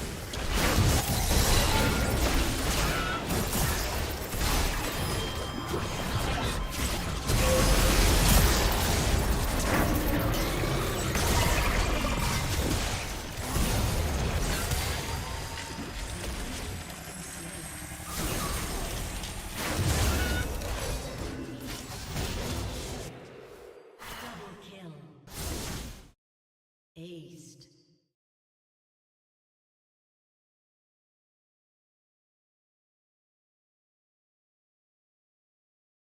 Your team has destroyed a turret.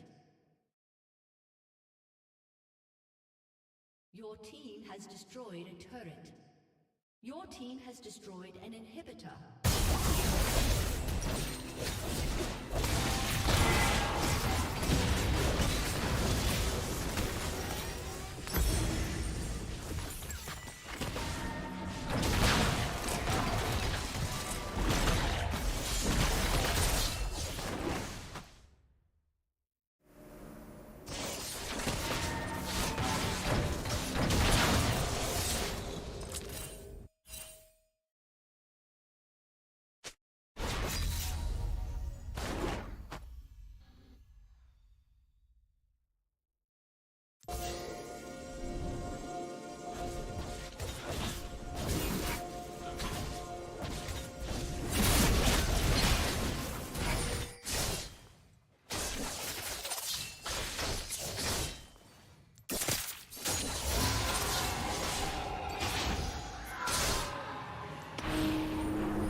Has been slain.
presentation. This video is a segment taken from our series called Debunking Elon Musk TED Talk 2022. We are re-releasing it as a standalone piece because on November 30th of 2022, Musk and the team at Neuralink again trotted out their dog and pony show, well, pig and monkey show, to update people as to the progress being made at Neuralink. What they managed to prove instead was that very little progress has been made at all. And since we covered all things Neuralink in our 5-part Debunking Musk series just a few months ago, we decided to break this segment out into its own video to make it easier to share the information that we have already produced. We pick it up at the 3-minute mark of part 2, following statements Musk made about how Neuralink is supposedly being created to save humanity from the existential threat of AI. So here we go with part 2, and we're going to continue from the point where Musk was telling Chris Anderson how he was trying to save the world from rogue artificial intelligence he's trying to create, specifically so that his disposable battery-powered cars will eventually be able to drive themselves. And his solution for this supposed existential crisis? Drilling a Fitbit into your brain. The idea behind Neuralink is to try to more tightly couple the collective human will to digital superintelligence. And also along the way solve a lot of brain injuries and spinal injuries and that kind of thing. Even if it doesn't succeed in the greater goal, I think it will succeed in the goal of alleviating brain and spine damage. Yep, you heard that right. Musk is operating under several delusions when it comes to Neuralink. The first is that Neuralink is somehow going to bridge a gap between humans and AI, which will prevent AI from going rogue by connecting human brains to a digital superintelligence. But even if they don't pull that off, they will just have to settle for fixing brain and spine damage as a lesser goal. Which has to make the people working at Neuralink feel like they're wasting their life working for Musk, because that lesser goal is the only thing the original founders and PhDs at Neuralink are working on. In the beginning, there were 8 people, other than Musk, all of them experts in their respective field, that co-founded Neuralink. We covered this in a 2-part episode just after Musk's Neuralink presentation in 2020, with episodes entitled Who is Neuralink and What is Neuralink. All but 2 of the original founders have jumped ship to get clear of what the Byte reports to be an absolute disaster of a company. The declared intention of the company from the outset was this: to create a BMI, brain-machine interface, that would allow amputees to control prosthetics with their minds. And of course, this is not a new field of study, so Musk had to add 100 levels of nonsense to spur interest in this project. The spirit there is that if we're going to make these AIs that are so vastly intelligent, we ought to be wired directly to them so that we ourselves can have the superpowers more directly. There's so much wrong with not just these statements, but the implications of what was said. First off, machines do not have intelligence. They process data, they have amazing processing speed, but they have programs, they have algorithms, even predictive algos, but the I in AI is intelligence, and machines are not there yet, nor are they likely to be anytime soon. And yet, Anderson seems to be convinced that this brain interface connection with an AI will somehow endow humans with superpowers. Wonder where he got that idea from. You could have ultraviolet or infrared, see in radar, name your frequency, and actually have superhuman vision. Let's back up a minute and bring in the voice of an expert in the field who knows what the hell they're talking about in the field of BMIs. Dr. Miguel Nicolelis, the mentor of Neuralink's original president Max Hodak when Hodak worked as his research assistant for 4 years, pulls absolutely no punches when it comes to Musk. People like Elon Musk, who has a faint idea where the brain is located. He barely knows where it is located, but he thinks that he knows what brain-machine interface is capable of doing or not doing. For instance, I can assure you, you are not going to download your brain to a CD-ROM and give it to your mom or to your kids. You are not going to learn French by uploading French grammar directly to your brain. That's what he promised would happen. No, it's not going to happen at all. Nicolelis is a world-renowned scientist, physician, and Duke School of Medicine professor in neuroscience at Duke University. Best known for his pioneering work surrounding brain-machine interface technology, which is why their neurology lab is named after him. He retired from Duke last year on July 1st, about a month after he tore his strip off Musk in this article published on Inverse, calling Neuralink bad science fiction. This pioneer in neuroscience does not consider Neuralink remotely innovative and criticizes Neuralink on 2 big points: lacking innovation and copying other researchers' work, and making promises it can't keep. And Nicolelis can certainly back up his claims of plagiarism. In April of 2012, Nicolelis did a presentation featuring a monkey who was using her mind to control a robot arm. The computer controlling the arm was monitoring the monkey as it played a simple video game to read brain patterns versus physical movement. This video is dated 2003. And where did Nicolelis make this presentation? At TEDMed 2012. Part of the 2012 presentation showed how the monkey in the US was moving this entire robot with their mind in Kyoto, Japan in 2007 for a paper published in 2009. Now keep all these facts in mind, including that Max Hodak, president at Neuralink, was Nicolelis' RA from 2008 to 2012 with a 1-year break, and follow this timeline.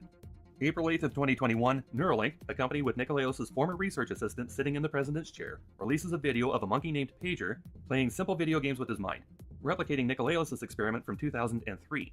The world loses their collective minds at this groundbreaking work being done now at Neuralink. May 1st, 2021, Hodak informs a shocked Twitter that he, the company president, left Neuralink a few weeks ago. A few weeks ago would have been around April 8th. May 27th, 2021, Nikolaos rips Musk a new asshole in an article published by Inverse, stating Mr. Musk doesn't understand a bit of neuroscience and what is the brain. He barely knows where it's located. So here's the triangle. Nikolaos was Hodak's mentor for 4 years, at the same time that Nikolaos' lab was doing early work with monkeys and BMIs for the 2009 paper. After graduating from Duke, Hodak started up Transcriptic, which he later sold in order to co-found Neuralink with Musk and 7 other people, Musk being the only person in that group not a recognized expert in their field. Now, connecting the dots further following the April demo, here's what we think might have happened. April 8th, Neuralink does the presentation, ripping off Nikolaos' work.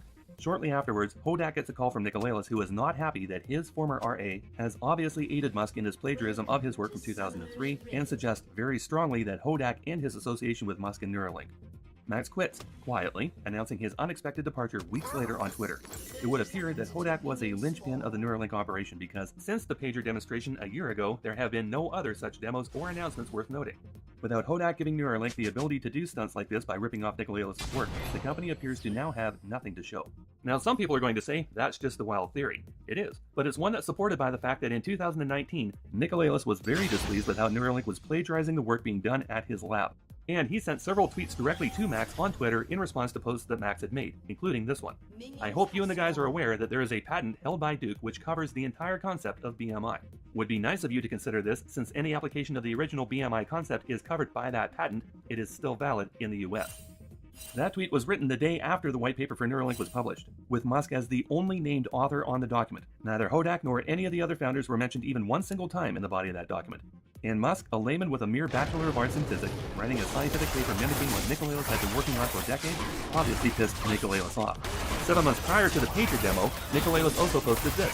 For those who keep asking my opinion about the recent announcement from Neuralink, which would have been the pig demonstration, poor Mr. Musk sold as revolution what my lab executed first in 2007 and published in 2009. Detail, our monkey in the US controlled a robot walking in Kyoto, using our brain-machine interface. You take those public notices into account, combined with the fact that Hodak obviously ignored the warning since the pager demo was a direct rip-off of Nikolaos' work, and the pieces of our theory fall into place nicely. Finally, on a sad note about the Neuralink demonstration, there's a 65% chance that Pager, the star of the show, is dead. In February of 2022, it was widely reported that Neuralink is facing legal challenges from animal rights groups due to the fact that the animals in Neuralink's care were suffering extreme abuse, and 15 of their 23 primate test subjects succumbed to gruesome deaths. Allegations in the legal filings included monkeys missing fingers and toes due to self-mutilation, one had to be put down because the brain drilling procedure left the primate with a bloody skin infection, and one female puked herself to death. After vomiting non-stop, the animal collapsed and died from exhaustion, a necropsy showing that she had suffered a brain hemorrhage as a result of the procedure. This is the current state of Musk's Neuralink. And articles that have come out of the company since describe a hellish and toxic work environment, with Musk applying relentless pressure and a culture of blame to the 200 employees at Neuralink for not making his ridiculous claims a reality. This would be a great example why for-profit companies have no business operating in the medical research industry. The goals of a for-profit business are in direct conflict with the rigors of scientific research, and yet clinical research is presently becoming more and more privatized, which cannot result in an unbiased scientific environment, and that is the subject of growing concern in the scientific community. Time for another Musk claim. We're already a cyborg. Think about it. Computers are an extension of ourselves. We're already cyborgs, are we? No, we're not. And Musk obviously doesn't know what the word means. The Borg are cyborgs. Darth Vader is a cyborg. Cyborg is a cyborg. By definition, cyborg, as coined by Manfred Clynes in 1960, is a cybernetic organism made up of organic and biomechatronic parts. And the reason why these characters are cyborgs is because the person has restored function or enhanced abilities due to the integration of some artificial component or technology.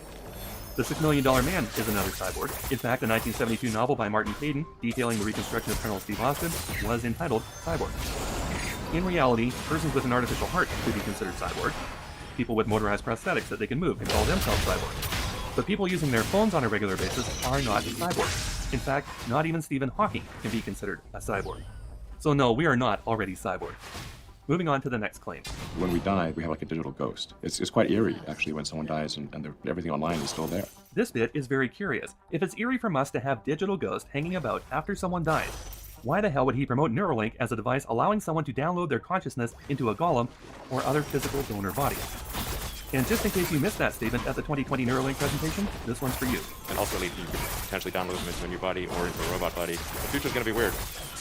Have you seen evidence that the technology is actually working, that you've got a richer, sort of higher bandwidth connection between external electronics and a brain than has been possible before? The fundamental principles of reading neurons, doing read-write on neurons with tiny electrodes have been demonstrated for decades. The entire concept is far from new. The first papers for BMIs date back to 1973. It's not like the concept is new. The problem is there's no product that works well that you can go and buy. It's all sort of in research labs. There's always like some cord sticking out of your head, and it's quite gruesome, and there's no good product that you could buy and would want to buy. The very premise that normal, healthy people would want to buy these devices and have them drilled permanently into their own skull is quite frankly disturbing as hell. No matter what Musk says, carving a giant hole in someone's cranium to implant this device is going to be gruesome. Exposing your brain to air is never a good idea, and it's normally only done to treat serious conditions, such as tumors, aneurysms, brain bleeds, and fractures. The procedure is called a craniotomy. Patients who undergo craniotomies have 4 to 8 weeks of recovery to look forward to following a hospital stay of 3 to 7 days. That's according to Johns Hopkins. A list of general complications includes infection, bleeding, blood clots, pneumonia, unstable blood pressure, seizures, muscle weakness, swelling of the brain, leakage of cerebral spinal fluid, and all the risks of general anesthesia. Possible but more rare complications include memory problems, speech difficulties, paralysis, loss of balance, and coma. Also, people sometimes die from this procedure.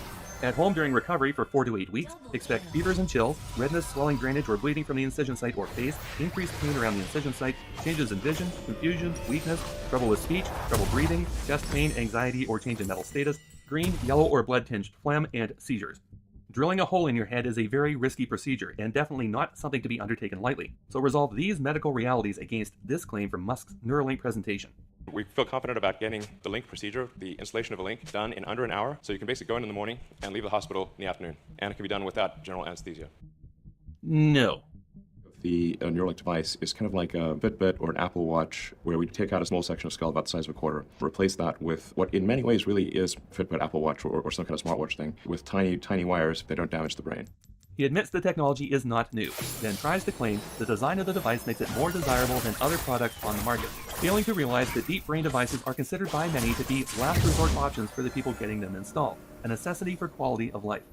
Fitbits and Apple Watches are fashion accessories for people, not a necessity of life, so comparing this device to those medical implants is absolutely unbelievable. Now, just in case you were thinking the host was going to keep a skeptical mind about the topic, he removes all doubt with this question. How far are you from putting these into use? We have put in our FDA application for 2022 first human implant this year. Here we go with those timelines again. Right now, Neuralink can't keep their monkeys alive. A leading expert in the field stated their device amounts to bad science fiction. But Musk tells Anderson that because they've applied for a license, that they should be able to move ahead with human trials later this year. He said this in 2019, he said it again in 2020, now here we are in 2022, and again, he's not going to make good on those claims. The first uses will be for neurological injuries of different kinds. Yes. Rolling the clock forward and imagining when people are actually using these for their own enhancement, let's say, and for the enhancement of the world. It's really hard to take Chris seriously when he makes comments like this. As Nicola stated, this is not going to happen at all. At least Musk doesn't say any of this is going to be happening tomorrow, although he does have visions of mall locations being set up where you can eventually have this shoved in your head in an hour without general anesthesia. How clear are you in your mind as to what it will feel like to have one of these inside your head? It really will be many years before we have anything approximating a high bandwidth neural interface that allows for AI human symbiosis. At least a decade of really just solving brain injuries and spinal injuries. Presently, he's saying at least a decade of just solving brain and spinal injuries, but then he goes off the rails again. I think we can solve a very wide range of brain injuries, including severe depression, obesity, sleep, schizophrenia, like a lot of things that cause great stress to people, restoring memory in older people. If you can pull that off, that's the app I will sign up for. Right back into the nonsense. The first condition he mentioned, depression, is a range of psychiatric symptoms, not a specific brain injury, although in reverse, some brain injuries can cause depression. However, as published on brainfacts.org, Neuralink won't be able to cure psychiatric brain disorders like addiction and depression. In most disorders of the brain, the injuries are far more diffuse, and there may not be a clear-cut remedy. Depression is most commonly treated with psychotherapy, antidepressants, and exercise. Morbid obesity is also not a brain injury, and it is generally treated with lifestyle changes and prescribed nutrition. For more stubborn conditions, doctors may recommend pharmacotherapy, and in extreme cases, bariatric surgery, which covers several effective but risky procedures done on the patient's digestive tract. But jumping straight to open brain surgery is not part of this regimen, and moreover, the hunger control center is located in the center of your skull in your hypothalamus. The Neuralink device, according to the diagrams published online, would be inserted at the top of your skull after a piece of the parietal bone is removed, which, by the way, compromises the integrity of your skull. Dual-pronged deep brain stimulation devices can get there, but that's a completely different procedure. Would Musk seriously have people believe that patients would be cool with having this robot sink 1,024 wires straight through their parietal lobe to get all the way down into the hypothalamus? As it is, the wires on this thing are not even very long, 3 millimeters according to Musk. How long would these wires be? They usually go in like 2 or 3 millimeters. So they're not even going to reach the target area. You run into the same issues trying to treat the sleep disorders that Musk mentions. Sleep regulation is shared by the hypothalamus and the thalamus, well out of reach of his device. And just in case you're unaware, mucking around in your parietal lobe can cost you your senses, as well as your ability to speak or even understand language. Curing schizophrenia is another claim of Musk, and again, this requires deeper penetration of the brain than this device allows for, because you're targeting the basal ganglia. There are deep brain stimulation probes available for these extreme cases, but they are, as you would expect, not a starting point for treatment. If medication and psychotherapy options have been exhausted, then you might be considered a candidate for open brain surgery, but not before. And as for restoring memory in aging patients, as Anderson would sign up for, or so he says, there's absolutely no reason to believe this device can make good on that promise either. Further, memories are a function shared by the amygdala and the hippocampus, and guess where they're located? Now here is why making promises like Musk is doing is so dangerous. The emails that we get at Neuralink are heartbreaking, where someone was in the prime of life and they had an accident, was 25 and had to shoot themselves. This is something we can fix. Online, you can find many human candidates volunteering for this procedure. There are polls online where between 1 in 4 and 1 in 3 people would willingly risk getting lobotomized for one of these just because Musk is attached to the company. But let's take the example Musk uses.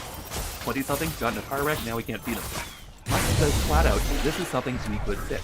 He does not say, this is something we might be able to fix. If this person is a dedicated fanboy, he might opt out of proven surgery or other recovery avenues, holding out for this completely unproven brain implant. These types of promises create false hope, and in a medical situation that could be potentially life-threatening. Then right after Musk says he could fix the car wreck victim, the disclaimer comes out. I'm definitely not saying that this is going to solve everything. It's something that might be helpful. Now he says he's not saying it's going to solve everything. Right after he listed off a whole bunch of things he said he was confident it could fix. At the Neuralink presentation, he said it was going to help solve everything from addiction to Parkinson's to tinnitus, while at the same time making people digitally immortal and superhuman. What Musk should be saying at this point of the product development is, I'm not saying this is going to solve anything at all. Least of all before they figure out how to not kill the monkeys, if they're even allowed to buy more monkeys to replace the dead ones they've had to throw away. Again, Musk says worst case scenario they'll figure out how to solve brain and spinal issues. Then Anderson jumps back in with this. Best case scenario, we may discover new human possibility, telepathy you've spoken of, with a loved one, full memory, and much faster thought processing. Unbelievable as it seems, telepathy is one of the claims Musk makes about his brain chip. In May 2020, Musk was suggesting to Joe Rogan in episode 1470, it could be 5 years, possibly no longer than 10, before verbal communication between humans would give way to telepathy. This claim goes back to at least 2017, and it's one more thing that the scientific community is calling bullshit on. So it is absolutely embarrassing that this host is so blind to this nonsense. As we mentioned, this video was taken from a previously produced 5-part series called Debunking Elon Musk TED Talk 2022. This in-depth series takes on every question Musk was asked by the host, and we give you the facts to balance against the answers Musk provided on topics ranging from SpaceX and Mars to Tesla, Neuralink, the Boring Company, even his childhood claims, and his declaration of having Asperger's. It is information everyone should know and share. Here are the links to the first episode in the series and the episode from which Double kill.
I was sitting down to dinner one night with some friends who know what I do, and one of them, a Taiwanese, said to me, "My dad said that America is trying to steal TSMC. What do you think about that?" With Taiwan having recently gone through local elections and TSMC Arizona starting up soon in 2024, people in Taiwan have been bringing up this talking point more and more. I didn't expect to be talking about TSMC again so soon, but I have been hearing this enough times that I felt it was necessary. For this short video, I want to just say a few thoughts that have been tossing around in my head. But first, I want to shout out a recent episode of the Startup Island Taiwan podcast. I guest host this little podcast from time to time, interviewing various members of the Taiwan startup community. In this wonderful episode, I sit with Tim Coy, a Taiwan semiconductor historian, and we talked about Taiwan's early semiconductor days. It's wild and worth listening to. I'll have a link below. Before we get started, I do want to note that I grew up in America. I consider myself an American. I also have family ties to Taiwan. I have more than a few times mentioned my family home back in Tainan. And of course, I've lived here in Taiwan for many years. Take all that as you will. I hope this information does not automatically cause you to dismiss what I have to say here. If it does, well then, bye. TSMC has been working on this new production facility in Arizona ever since May 2020 when they first announced about it. I remember that people were wondering at the time if this was going to be another Foxconn in Wisconsin scenario. At least people aren't bringing that up anymore. The plan for the facility has always been to produce N5 chips, which is very advanced, the most advanced node TSMC has ever tried to bring outside of Taiwan. However, people back home in Taiwan took comfort in two things. First, the fact that the Arizona site was quite small, about 20,300mm wafers a month. This is in comparison to Taiwan's 4 gigafabs, which can put out over 100,000 such wafers a month. Second, the fact that N5 would not be the leading edge by the time the factory comes online. The presumption being that N3, the next full node step, would be up and running by the time the Arizona factory goes online sometime in 2024. Shortly before its big tool-in ceremony in December, TSMC made a bunch of new announcements. First, that they will bring their N4 process over to Arizona. This is an upgrade on the pre-existing N5 line, so that sort of makes sense. Second, TSMC is preparing to invest another $28 billion over the next 3 years to open a second Arizona factory. That fab will be equipped with N3.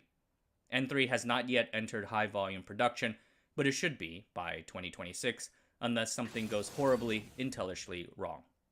According to the Financial Times, TSMC remains committed to keeping its most advanced nodes in Taiwan.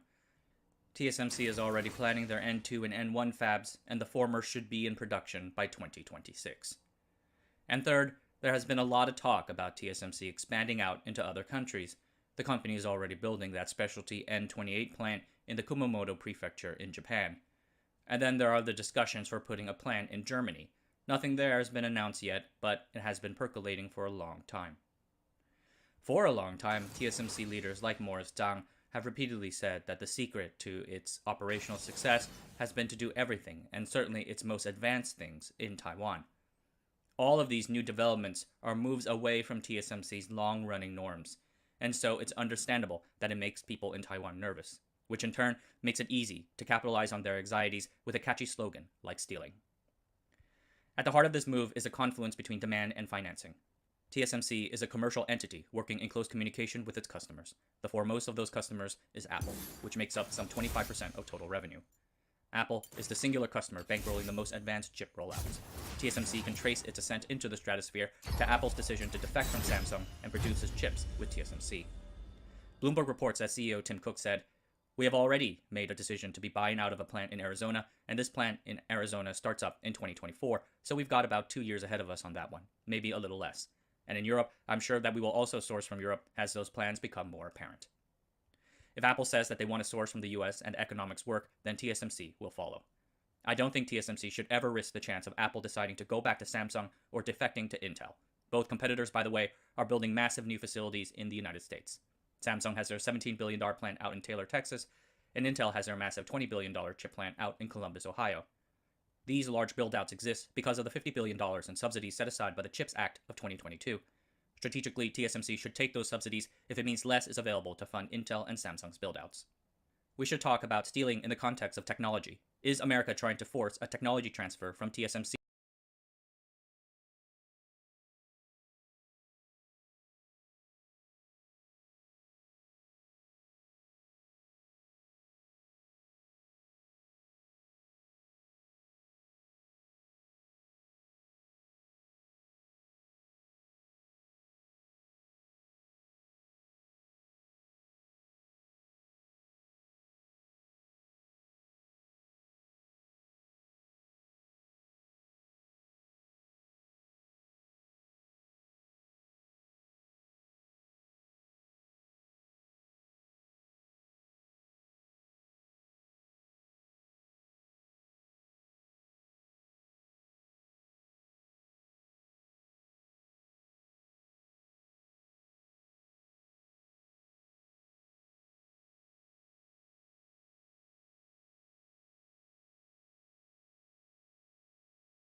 We have to talk about ChatGPT.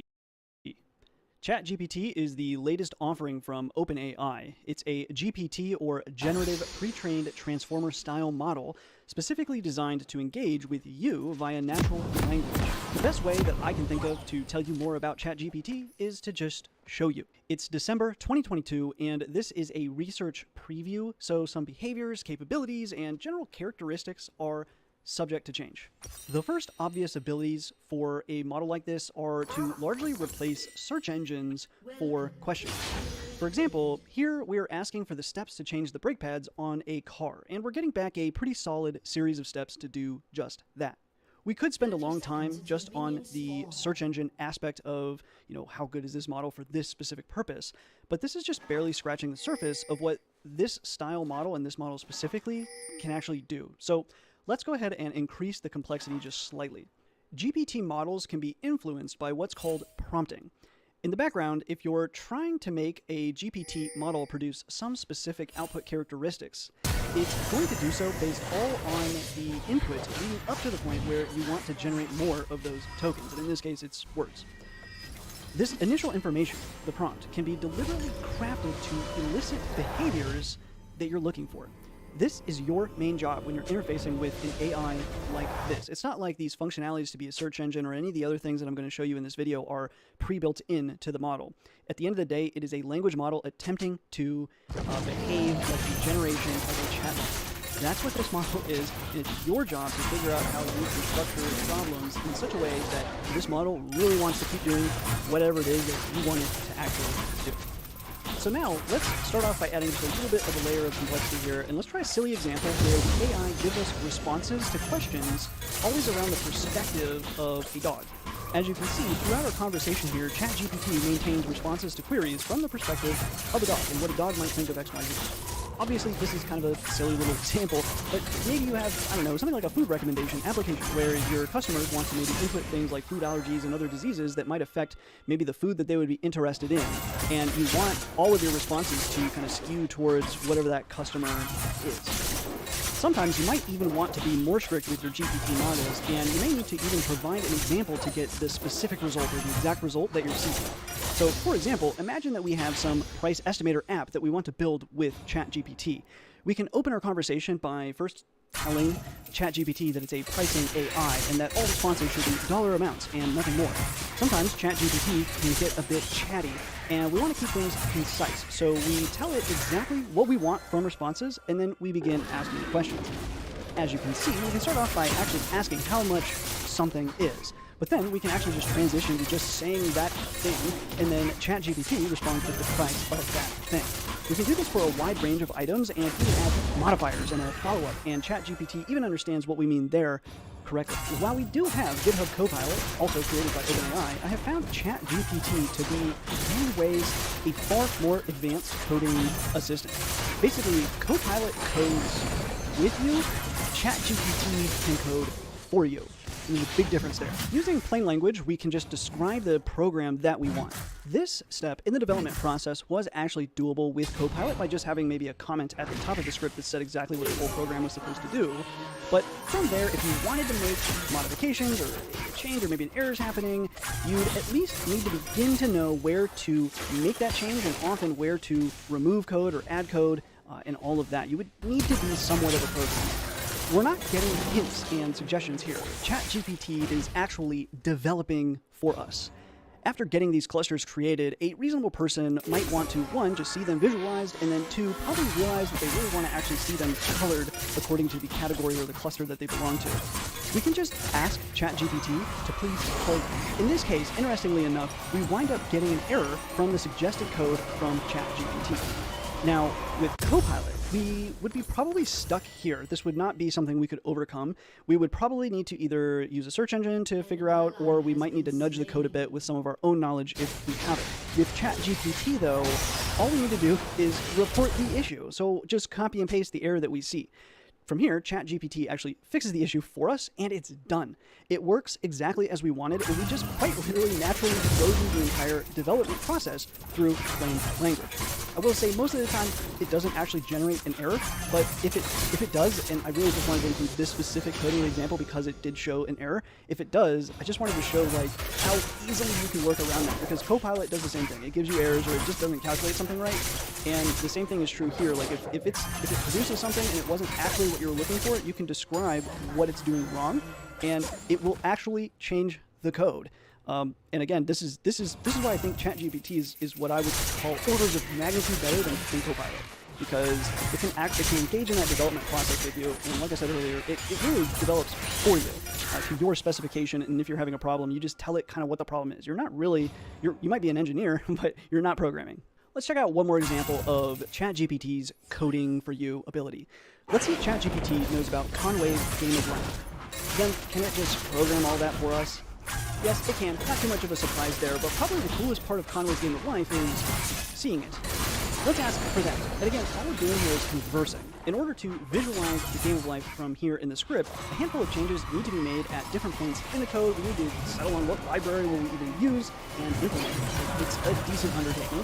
It's an entry-level programmer undertaking, but still, it's not something, again, that Copilot could not do this. Copying and pasting exactly what it just gave us, sure enough, it works, but it's a bit slow. Let's ask ChatGPT to speed this up for us. And what I really like here is not only does ChatGPT speed it up for us, it tells us how it was done in a way that we could easily just do this ourselves, potentially doing this going forward to set the speed. Now, there's also a lesser known but simpler way to update a graph like this in Matplotlib that I happen to know about. So if that is the case and you are a programmer, you can do something like this. So I can ask ChatGPT to use that method instead of the official animation method. Again, this will require edits in the form of new code and removing other code in multiple places to produce this result. But ChatGPT does this very well. Continuing on, maybe we like the simpler method, but we don't like the color, so we can just specify the colors that we want things to be instead. Again, this I believe would just be like a single line change, but still a change nonetheless. Now, maybe we change our mind and we want to use animation instead because it actually is faster to produce these charts. Note here that the output was cut off from this request.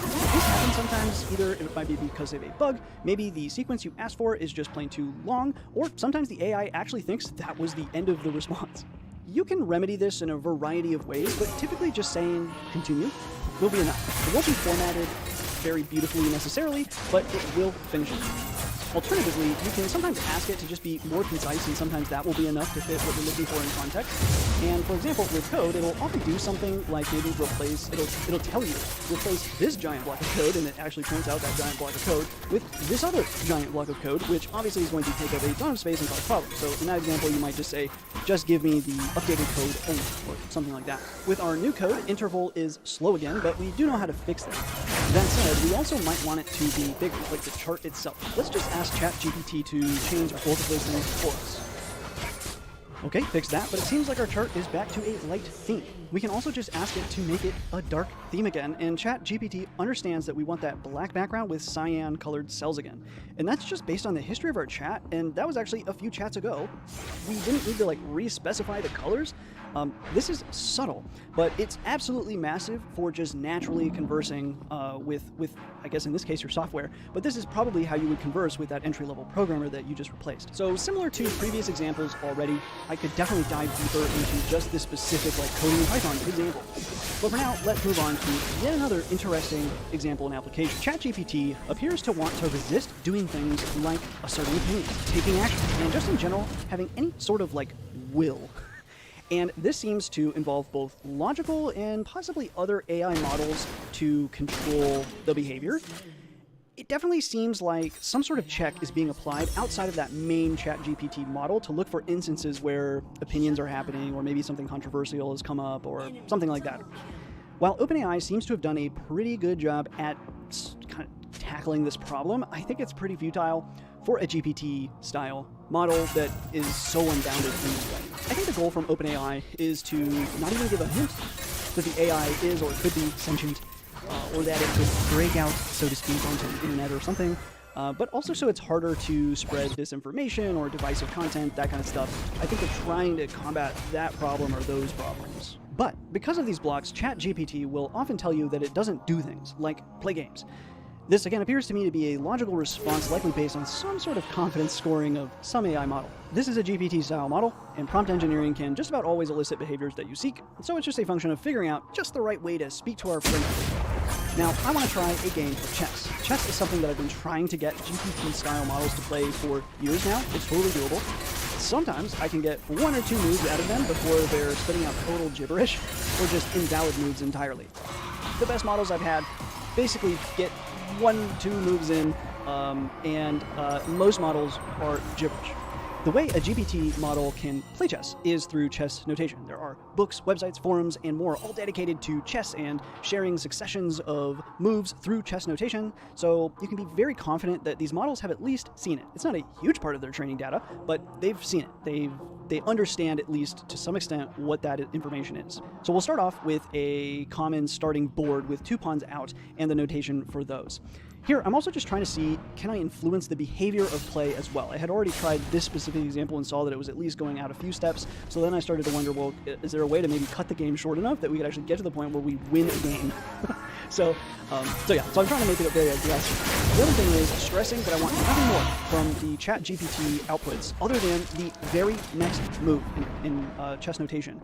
This is very similar to what I did with the price bot example. We're just trying to, no commentary, no chit chat, just give me the move that you want to play. Doing this, we actually get 10 moves into the game of all valid moves before seeing our first invalid move. I can also report that the behavior of play did seem to get, I guess you could say aggressive, but unwise I think would probably be the better choice, and if I continue testing here, I would likely revert to a model, at least to start, that does not try to influence behavior, because the one that I had tried right before this was it was making much more intelligent moves. So anyway, more research to be done there, but just take that into account. Now, the first time we get an invalid move, we're able to actually correct it by telling ChatGPT that's not a valid move, please try it again. Sure enough, we actually get through this and another move is provided to us, but quickly we get more and more invalid moves around the 13th set of moves, and then eventually by the 15th set of moves, I reach a point where I can't seem to get any more valid moves out of the model. Unfortunately, we did not beat the AI here, the other chess AI that is, but this is by far the furthest I've ever been with a GPT model trying to play chess. This is a model that can program, it can come up with recipes for things, it can give medical and legal advice, but probably if you read the terms of service you shouldn't follow the advice, and so on. It can just also play a bit of chess too. My guess is with a bit more research here, I think I could improve performance further, and again, that would be done through prompting. It might also just be better than this particular example, and it's just anecdotally bad here, or the other way around. ChatGPT is available to the public for a limited time, and I have no idea how long, so I can't spend too long on any one thing as I'm poking around. Also, without an API and the chat demo taking very long sometimes, it's quite tedious to do any in-depth testing on any one of these specific examples, but all that said, this is definitely a massive leap forward in performance for this extremely niche task. So when generative models first came onto the scene, I'm talking like 5 years ago, like the earliest of the generative models, at least deep learning generative models, the kind of holy grail was, can it just generate code? That was always like the thing everyone always wanted to do when there was a generative model. Can we show it a bunch of examples of code and can it produce code? And then eventually things were producing what looked very much like code, but it wasn't runnable, and then it became runnable, and then basically Copilot came around and pretty much sealed people generative code problem. This is just a thing generative models can do. So I've had to figure out what are the things that I'm going to try on the latest and greatest generative models to figure out have we actually made significant progress in capabilities. Again, very niche things, but this is how I test them. And the other thing, besides chess, that I've been trying to consistently test models on is, can these models function as an operating system for us? Here we are, we have logged into this operating system. And again, there is no operating system. It's a generative AI. It is just generating output based on the inputs that we are providing. But to a very large extent, if you think about it, the computer that you have, it has memory, but at the end of the day, it generates output based on inputs that you put in, or maybe other external inputs, but it generates output based on inputs. That is what these models are doing, and in theory, you could mimic an operating system. Or, to get a little crazy on you guys, you could have it be the operating system. To be honest, this is actually already further than I expected to get, because I've never even gotten this far, and it's already beginning to look like we can keep going. Let's try to navigate to the home directory and see what's there. Sure enough, it's just the Syntax user. Again, further than I've ever been. Surprisingly, it's working pretty well. Let's navigate to that user and see what's there. more of what we'd expect. Okay, enough navigating around. Can we create something in this operating system? Let's go ahead and make a directory called testing. And this is why it's currently very tough to do RD. I'm cutting out most of them, but I'm showing this one of these. Some of the responses from any inputs that you have take milliseconds, which is what I suspect the true response rate for this model is. Other responses take quite a while and require multiple attempts. I think there's probably a queue for the public testing, and then it also will error out. So sometimes it'll take a while and still give you a result. Most of the time, if it takes more than like a second, it's going to probably throw an error, and you just need to retry again. Either way, we can just resend the command, and sure enough, there's our testing directory now. Let's go ahead and head there next. At this point, we've shown that we can navigate this AI Linux system where it has things that we would expect if it was an actual Ubuntu system, and we can add new directories and then navigate to those directories. This alone is just super cool for a nerd like me, but I am curious, can we take it further? What else can we do here? And of course we can take it further. The next logical step would be, obviously, to create a Python script. To create a script, we have to edit that script, and I'm honestly not really sure how this is going to work, so I just nano a made-up file name, which would normally create that file and edit at the same time, essentially, and we see what happens. ChatGPT takes the lead here with how it'll work and just kind of notifies me that it understands this new file is open to Nano. At this point, I've got goosebumps because now we are darn close. The thing is here, we need to edit the program and then let ChatGPT know that we're done. With Nano in an actual terminal, this would be a Control plus X after editing and a Y to save. So I'm just kind of guessing that maybe the square brackets would suffice in adding key press instructions like this. This is all my first attempt, and I'm just doing the first thing that comes to mind. It looks like maybe that did actually work, though. Let's see if the file is actually there. And indeed, there it is. But what good is a Python file if it doesn't run? It runs! Since the recording of this specific example, I was so excited, I also got an idea to edit the text file within that Python script to see, would that also work? Because the GPT model would have been unfair aware that that's part of what that script does. And it did. So I posted a short video on that. I'll link to that in the description if you want to see that. I mean, what can I say besides ChatGPT is impressively good. I think we're headed towards a future where the difference between AI systems and software compared to human-made and traditionally logic systems and software is going to be like the difference between digital and analog capabilities that we know of today. It's the difference between a computer and an abacus. I don't think that we can even begin to fully grasp or predict what the future really looks like here, what the impacts will be, what will the pros and cons be, all of that. But I do know that a change is coming. If you're interested in taking part in this future directly and you want to learn more about neural networks and how they work, you know what I'm going to say. Check out our book on neural networks from scratch in Python without third-party libraries at nnfs.io. That's all for now on ChatGPT, but probably more to come in the future on it. I'd like to dive in deeper for sure with quite a few of these examples and some other examples that I was curious to get into. So anyways, stay tuned for that. Thanks for coming and hanging out, and I will see you all in another video.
Nobody has seen a wormhole. Nobody has produced one.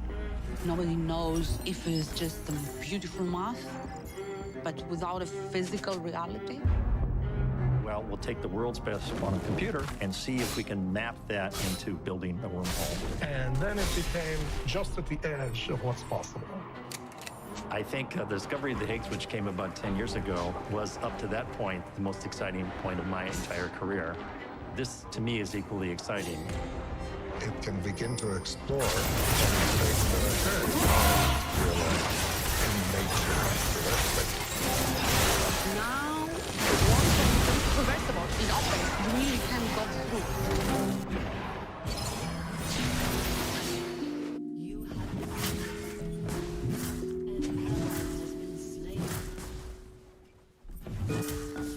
So the story begins in 1935 when Einstein wrote a paper with Rosen where the first time Einstein-Rosen bridges appeared. And these are bridges that connect two seemingly unconnectable pieces of space. ER, Einstein and Rosen, they pointed out that solutions to general relativity allowed for two black holes, which are connected, but with a kind of bridge, what we call a wormhole. But that wormhole has the property of being non-traversable. Wormhole is a very unstable passage. It opens and it closes and it gets chaotic and it gets destroyed very fast. So Einstein, when he proposed the wormhole, he was very frustrated because you couldn't actually go through a wormhole, and he was able to realize that himself. And so what good is a wormhole if you can't put anything through it? And it turns out that that's because he wasn't putting in the quantum physics. 1935, same year, another paper, the EPR paper, which is Einstein-Rosen-Podolsky.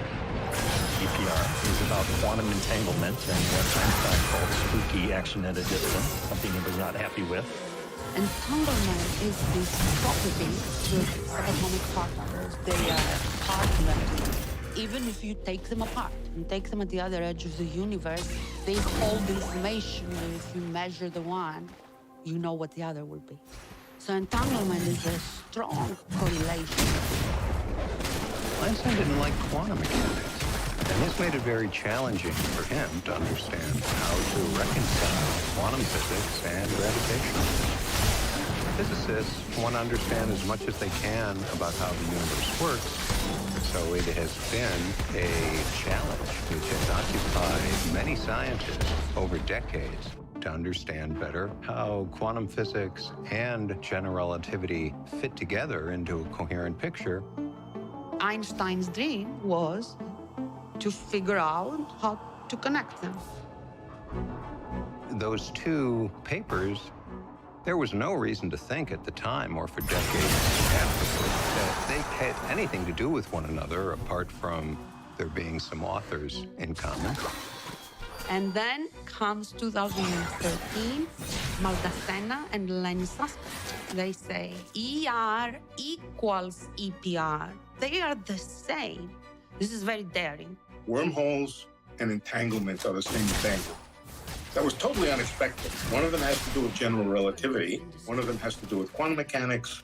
Didn't seem like they had anything to do with each other. A lot of times in physics, you can have two different descriptions of the same thing, but it's just sort of a remapping of the same physics. And we call that a duality. The basic idea was that when you have quantum entanglement between two or black holes, necessarily there will be a wormhole connecting them. It's like saying gravity equals quantum mechanics, if we want to say it in a simplified way. So there we have a picture of quantum gravity.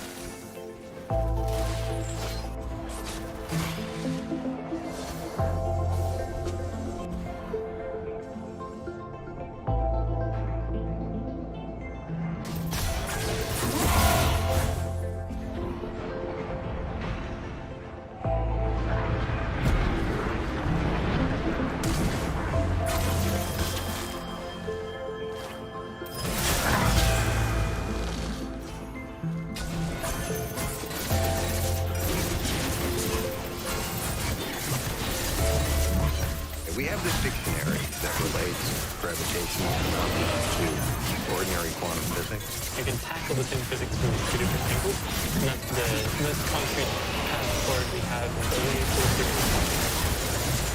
The physics of black holes, we think is the physics of quantum gravity, but we cannot send an experiment in a black hole and validate that. So instead, we can ask, can there be quantum systems whose tool description looks like wormholes? I think it might have actually been during a talk by Juan Lamasena about the R equals EPR that I started to wonder to myself, could traversable wormholes exist, right? And people thought it was fascinating as an exotic configuration of space-time, but I think many people probably suspected that it couldn't work. So we saw that it could. One of the magical things about quantum mechanics is you can actually have negative energy, and this allows you to do things that you would have thought otherwise were impossible. What Daniel Jaffrus showed was that if you introduce what's known as a negative energy shock wave, you can support your wormhole and get something from one end and have it come out the other. Now I'm an experimentalist, so I look at that. All right, what can I do about that? We were thinking, we have the ability to do things in a quantum laboratory. We're physicists. So could we imagine actually doing something with wormholes? It almost occurred to us immediately that we should be using the best quantum system that we know how to manipulate. And what is that? It's a quantum computer. Quantum computers speak a different language than the ordinary language of bits. A bit, if you look at it, okay, it's a 0 or a 1, that's it. The correlations among qubits are richer and a lot more interesting than correlations among bits. It's this language of quantum entanglement. And so there's a world out there, this extravagant quantum world, which we just haven't been able to explore. I've worked on a few projects at Google Quantum and got to know their device a bit. And the Google device is the best quantum computer that is around. All the magic happens in this little chip. You have the actual qubits as these superconducting pieces of aluminum, and that's where the entanglement happens. We had the access to the Google quantum computer. I came over with Maria and Daniel and Joe, and we were like, we have the proposal to try to, observe a wormhole on the quantum computer. And to put the proposal together, it was obvious these are the people. In physics, you have to have the courage of your own convictions, and you say, well, maybe it won't work the way that I thought, but we'll learn something by trying. And that's really the attitude we had going into this. I don't think we really thought it was going to work, but we thought we would learn a lot by seeing how far you could get. They didn't say, you're crazy, let's do something else. They said, okay, you're crazy, let's do it.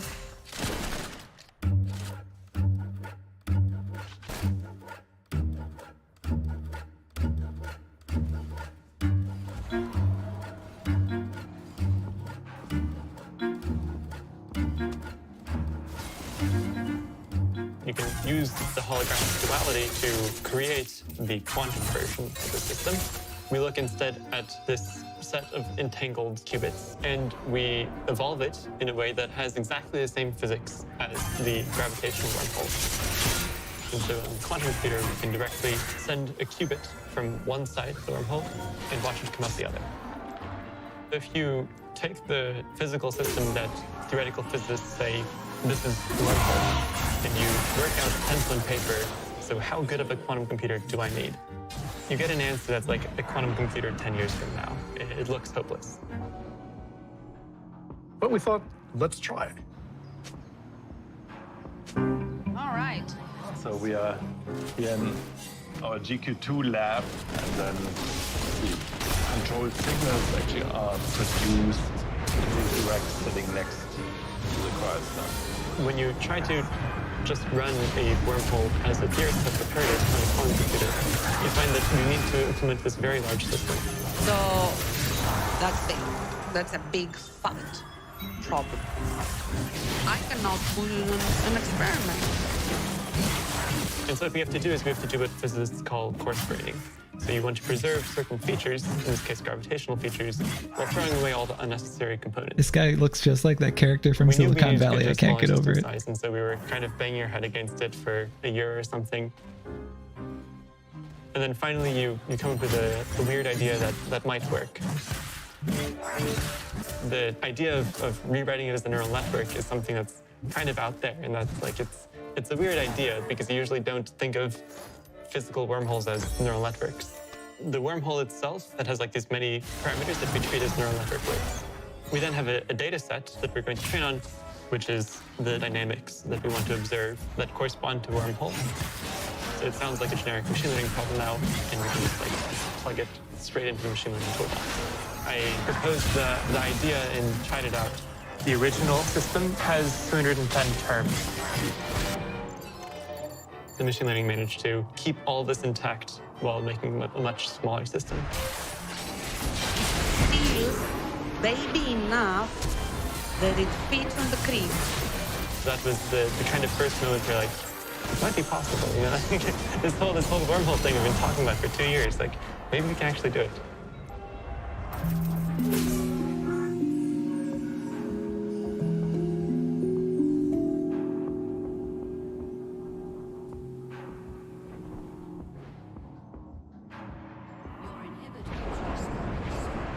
At probably like 2 in the morning, I was running these quantum circuits.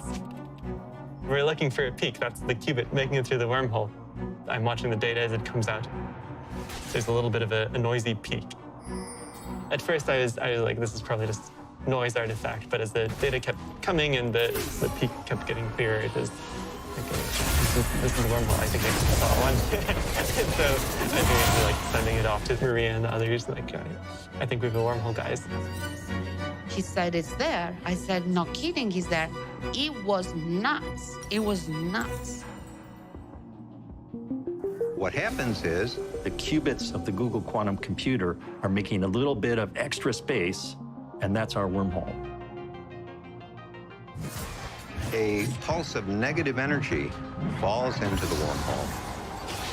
Now the wormhole becomes traversable. It opens. You put a qubit through one side of the wormhole. The qubit is now in the interior of this wormhole.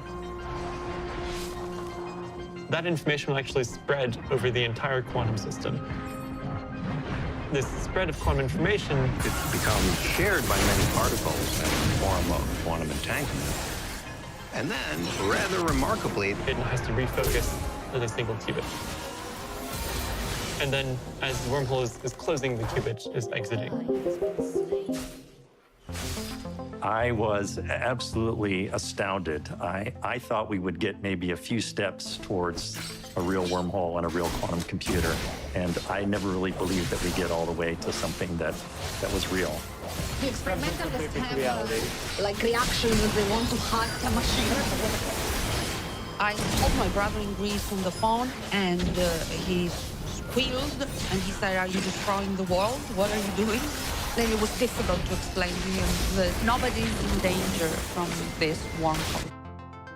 On the processor, if we had a quantum-sensitive eye and looked in there, we wouldn't see a ripple of space-time. We would see the physics that we expect from the gravity point of view and from the quantum point of view.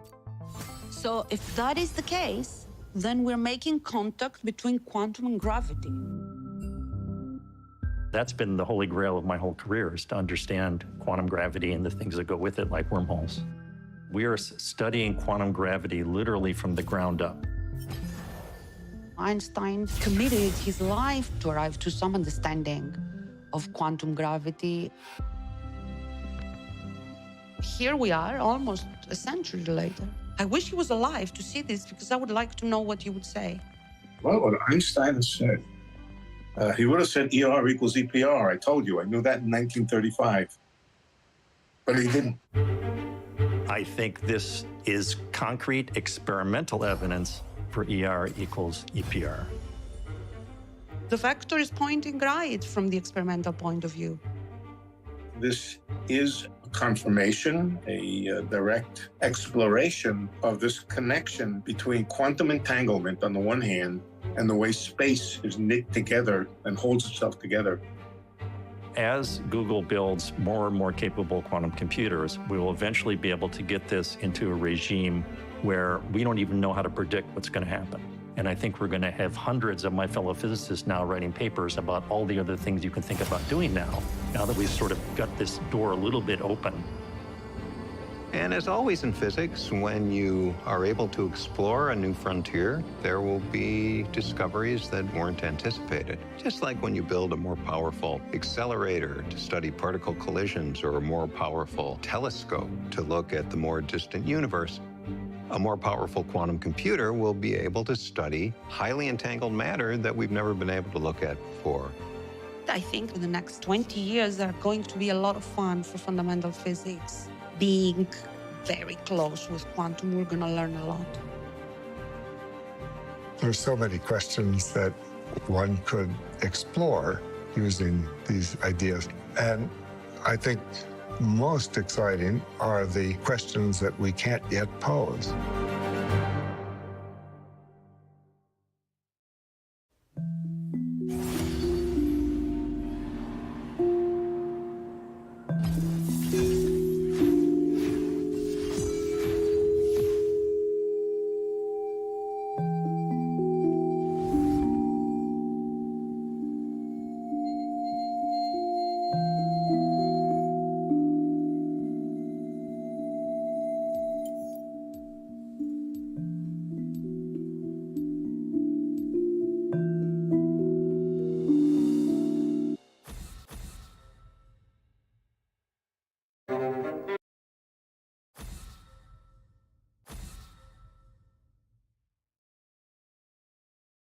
OpenAI released a research preview of their new AI-powered chatbot last week. It's supposed to make interfacing with AI systems easier. I asked it how to create a to-do app in Angular, and it provided me with a surprisingly detailed description of how to do just that. Then I started feeding each step that it suggested back into it as an additional question. For example, it told me to create a new component for the to-do app called to-do list. This will be the main container for your to-do items. And so I would ask it, how do I create a new component for a to-do app in Angular called to-do list that will be the main container for the to-do items? Each time it gave me detailed instructions on exactly how to write the code. It was detailed enough to where I figured if ChatGPT's code actually worked, that it would allow someone with zero coding experience to put together the entire application. So I fed each step back into it as an additional question, and this is what happens step by step. For the first step, it had me run the ng-generate component to-do list command.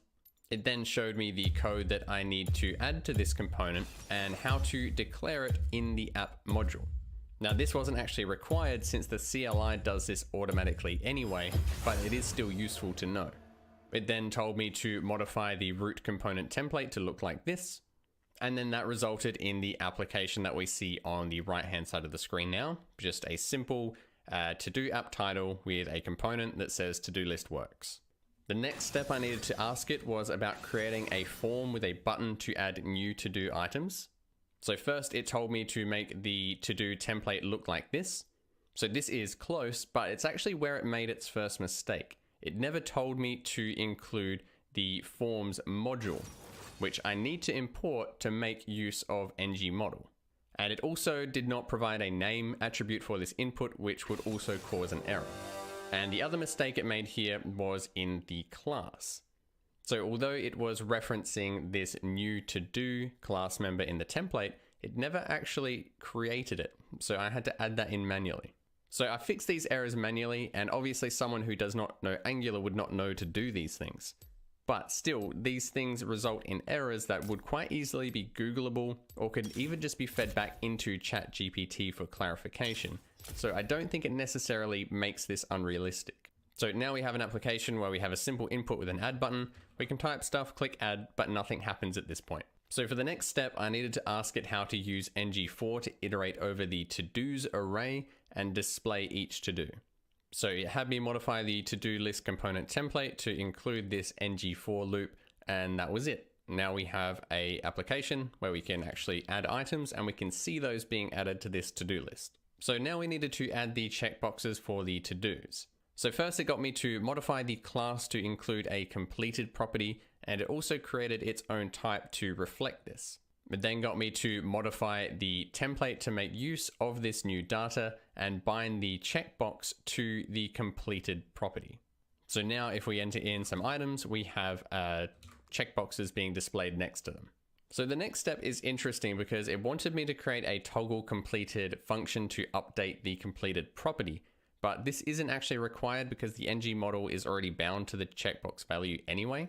But I'm just doing what it tells me, so I went along with it. It got me to add this toggle completed method here and also bind to that in the template when the item is clicked. And then for the next step, it showed me how to use ng class to add a class when an element is completed, which is what I have done here.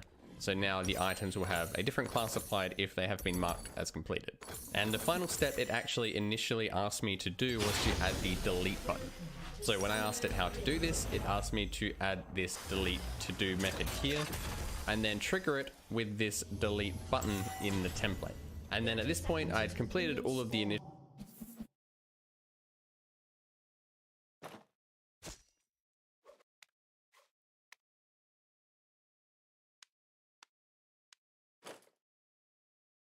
It seems like everyone is talking about this new ChatGPT tool by OpenAI.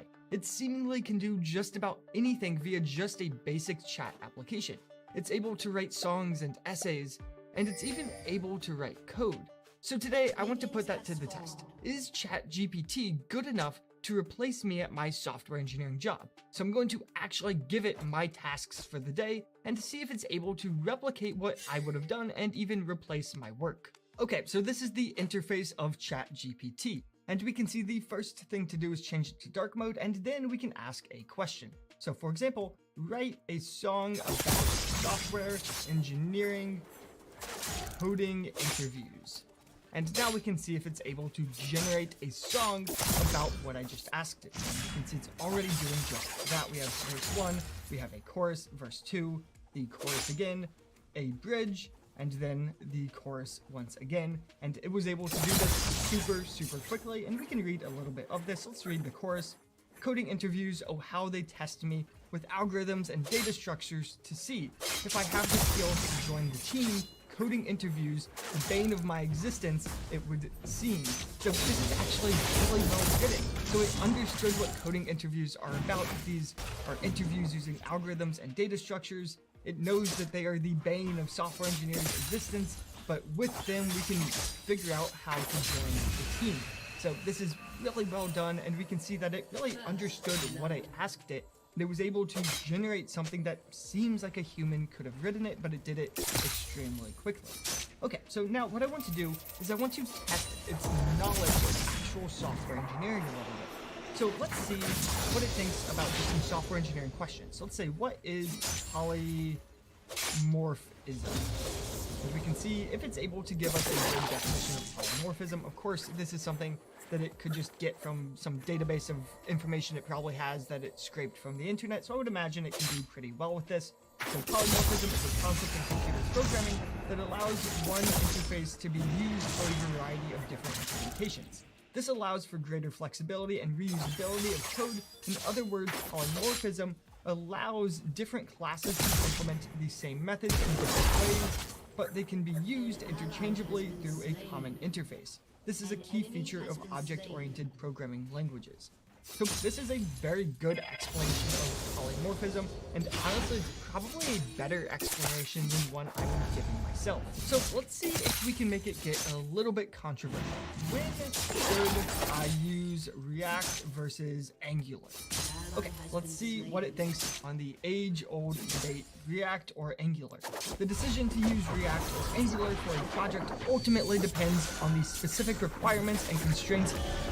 Wait, this is just like reciting blog posts to him though, because so many people write blogs about like React versus Angular. This isn't like original thought, right? It's just copy pasting what's already on the internet. Like you could just Google and read someone's existing blog rather than have this chatbot like conglomerate a bunch of blogs for you, right? Of the project, as well as the preferences and experience of the development team. Both React and Angular are popular JavaScript libraries for building user interfaces, and they have many similar features. So this is where I would say is the first thing I've seen that's sort of objectively wrong, in that Angular is not a library, it's a framework. But okay, we can continue. One key difference between... Oh, it got me. One key difference between the two is that React is a library while Angular is a framework. So it sort of contradicts what it said right before, but okay, so that is correct. This means React provides a set of tools and components for building user interfaces, but it does not provide a complete application architecture. Angular, on the other hand, is a full-blown framework that provides a complete application architecture, including tools for routing, dependency injection, and more. Okay, so now what I want to see is, can it actually write real working code? So let's simply say, write a tic-tac-toe game using HTML, CSS, and JavaScript. So let's see if it can generate a game using code completely from scratch. So it seems like it's giving us... But I mean, tic-tac-toe is going to be the same thing, right? It's going to be like so many examples online of writing a tic-tac-toe game. That's not like hard or original. I don't know. I'm gonna ask it how to make like trade-offs, like, oh, how do I trade off like performance for accuracy when I'm like extracting party names from the title page of a legal document, right? Like, how's it gonna do that? No idea. I don't know. If your coding job, I guess, just involves making to-do applications and tic-tac-toe games, then yeah, you're totally replaceable. But this AI isn't like new there. You're already replaceable because that's just like stupid shit. No one needs that. Right? It should have been in place a long time ago if that's what you're actually coding in your day-to-day job. There's like zero originality there. You're literally just a bot already. Shouldn't be surprised if a bot replaces you.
An enemy is unstoppable.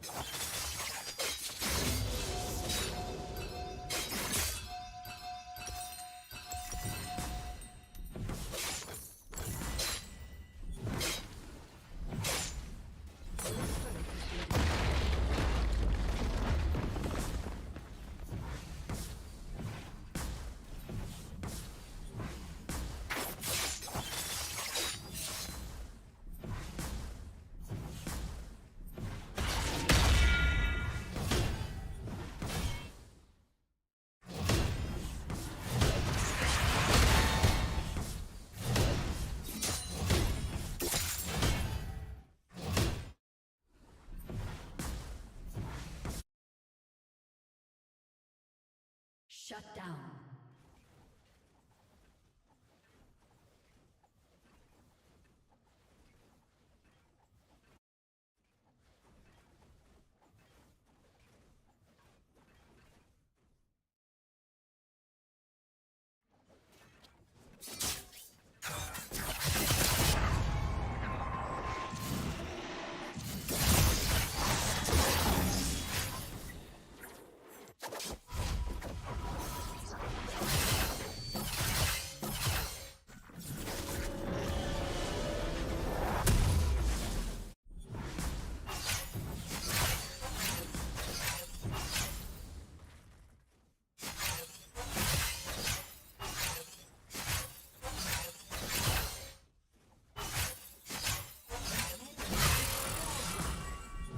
Like many other games, damage in League of Legends comes in different forms. The purpose of this is to allow for a more multilateral experience. Done properly, the splitting of attributes greatly enhances the game's replayability and variety, but done poorly, and you run the risk of overcomplicating a game's mechanics and/or its balance, especially in competitive games.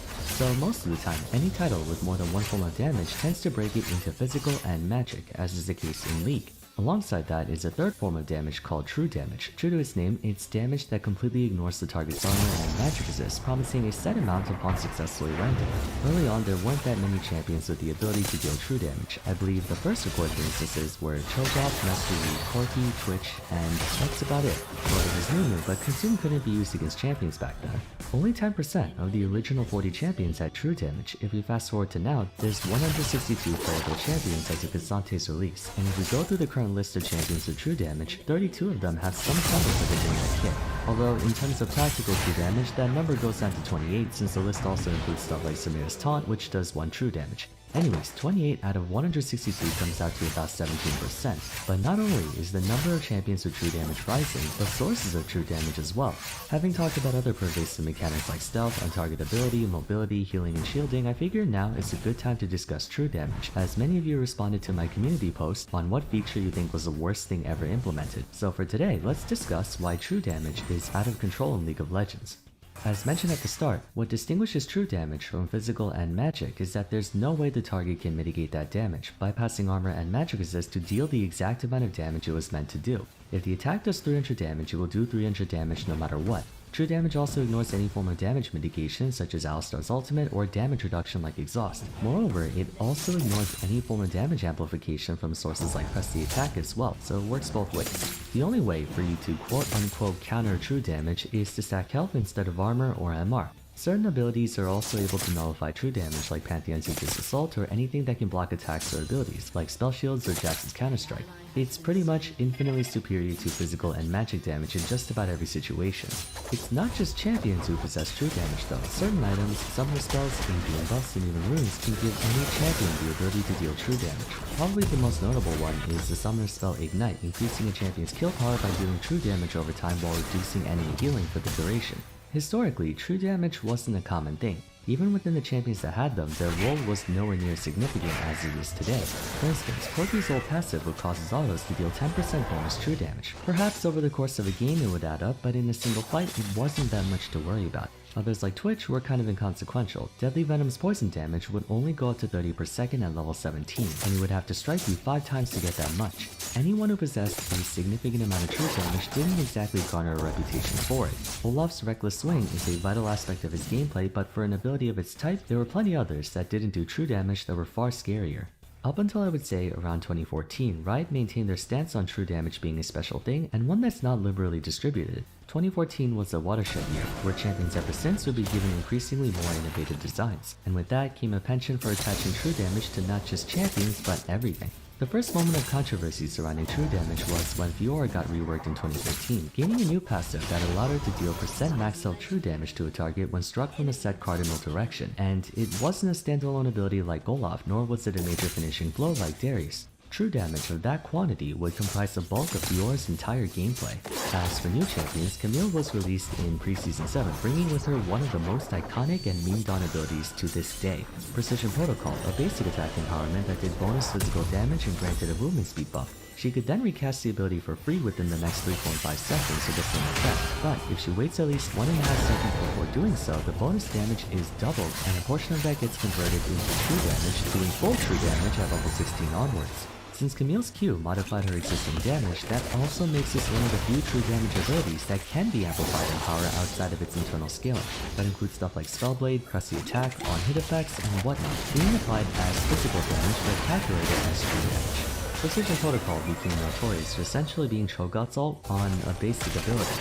From that point onwards, true damage has become a lot more prevalent. Many new releases will come with some form of true damage like Rek'Sai, Pyke, Seth, Zoe, Gwen, Bel'Veth, Cassandra, Yone, and Lilia to name a few, while some older champions will be given the same treatment. Garen's ultimate was converted from magic to true damage, and the Syndra, whose W Force of Will was given extra true damage, and Draven, whose ultimate was given targets based on his adoration stats. Reworks to Urgot and Amumu allowed them to receive true damage too. True damage has become more accessible universally. Throughout Reapers and Monks and more agency against tanks, Kraken Players, and Wolfmilk were introduced to the Mythic item system. There's also the new Hextech Dragon Soul this past year, allowing players to deal AoE true damage. Then we have runes like First Strike, giving burst champions a bit more oomph in their attacks. What was once a novelty concept has become a household name more or less, to the dismay of many players, myself included. Those of you who have been following me for a while know how much I detest max health true damage. I think it's one of the most unhealthy mechanics in the game and should never have become a thing, no matter the circumstances. This sentiment extends to regular true damage to a certain extent, but I should clarify that once again, just like all mechanics, it's not what they do, but how they're implemented that can make them good or bad. There are 3 rules in my personal opinion that decide whether an element of true damage was well or poorly designed. Number 1. True damage should have a major cost or be conditional / not easily accessible to the user. When I say cost, I don't mean like a high mana cost, by the way. I'm referring to their power budget. You probably heard me bring this term up before, but to recap, a power budget is an arbitrary limit to how much a champion should be capable of doing. Obviously, this isn't uniform across all champions. I don't think anyone will argue Garen can do the same amount of things as Viego, but it's usually put in place to ensure one champion is not balanced on a different level than another. Meaning, if you want to make true damage a big deal for the champion, it should come at the cost of not being able to do as many things as a champion without, or it should be hard to access and not something available on demand. A good example of this is Darius. Noxian Guillotine hits you with an 18-wheel oil tanker semi-truck's worth of true damage, but he needs to accumulate stacks of hemorrhage to do so. Its base damage is quite awful otherwise, and it's intentionally kept in check by his means of applying bleed stacks. Darius is firstly very slow. He doesn't have any mobility or speed boost outside of Ghost. Furthermore, Decimate has a long cast time and is easily sidesteppable in neutral, while Crippling Strike is an auto attack reset. Darius is a low base attack speed, so getting 5 stacks will take at least a few seconds, thus keeping his ultimate fairly balanced. In the opposite sense, Fiora's passive is far too accessible for how broken it is. Not only should % max out true damage just not exist because you straight up can't itemize against it, but it's so easy for her to get several vital hits off in a short period of time. All she has to do is attack you from one of 4 sides, so she can do a low-cost, low-cooldown dash that auto-targets vitals. She has 2 attacks that slow you, with one being an auto-attack reset that has a quick on the second hit, and her ultimate instantly highlights 4 vitals. So in the late game, she can practically do your entire health bar's worth of true damage from just the vitals, let alone the normal physical damage from her attacks. It's true that Fiora's kit heavily revolves around striking vitals, but the problem isn't the design, it's that it's maxed out true damage. If instead she did physical damage and compensating her elsewhere, she would be far less aggravating to deal with. If they're adamant about designing a champion to give % max out true damage, it should be way more difficult to pull off than just hitting them from a certain side. Number 2, true damage should only be distributed to champions whose identity is defined by it. Vel'Koz would be a prime example of this. Organic deconstruction requires him to deal ability damage on a target 3 separate times to reverse the true damage. Even for an artillery mage, Vel'Koz's AP ratios are pretty low. His Void Rift and Tectonic Disruption only have 45 and 30% AP scaling respectively. Cosmic Vision has 90%, but it used to be 60% not too long ago. That's because his win condition was designed around setting off organic deconstruction, once again tying back to the notion of being inaccessible right from the get-go. An example of an ability that breaks this rule is Bel'Veth's Endless Banquet.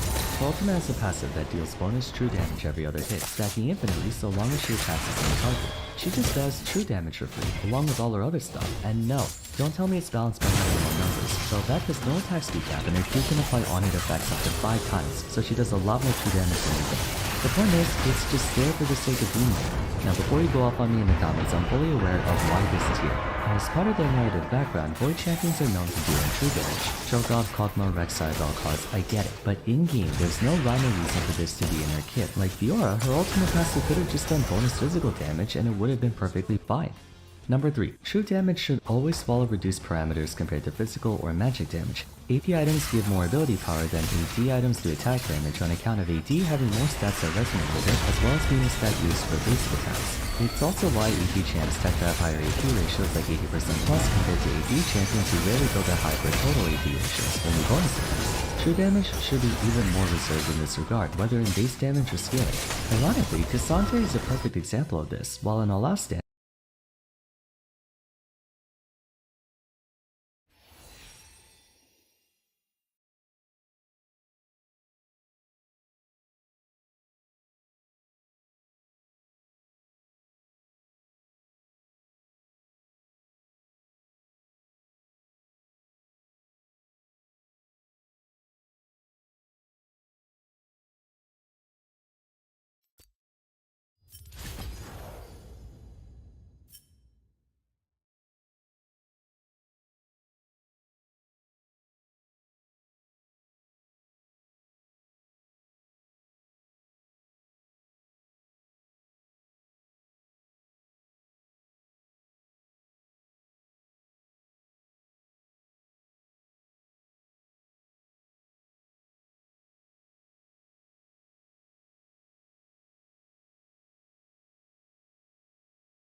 seconds, he deals percent max out true damage on his passive, but the number is so minuscule that it makes up for probably not even 5 to 10% of his total damage output. In contrast, Camille's Precision Protocol does far too much. If it were merely the bonus damage from the ability itself, people wouldn't be as outraged by it. The fact that it converts all damage into true damage, including her normal AD plus Spellblade plus anything that could boost her damage, is what makes her so obnoxious. And it's on a 6-second cooldown with a 25 mana cost, and on a champion with 2 gap closers, one that has a max travel distance of 1600 units, and the other literally preventing her target from escaping. Which is, you know, supposed to be how melee champions with true damage are balanced. The problem is, for many modern champions, true damage is treated like normal AD or AP ratios despite completely bypassing armor and magic resist. Set's Haymaker can do well over 1000 true damage. Anyone with lower scaling is made up for by higher frequency like Gwen and Lilia. They do true damage as part of their normal wave clear or neutral, AoE true damage at that.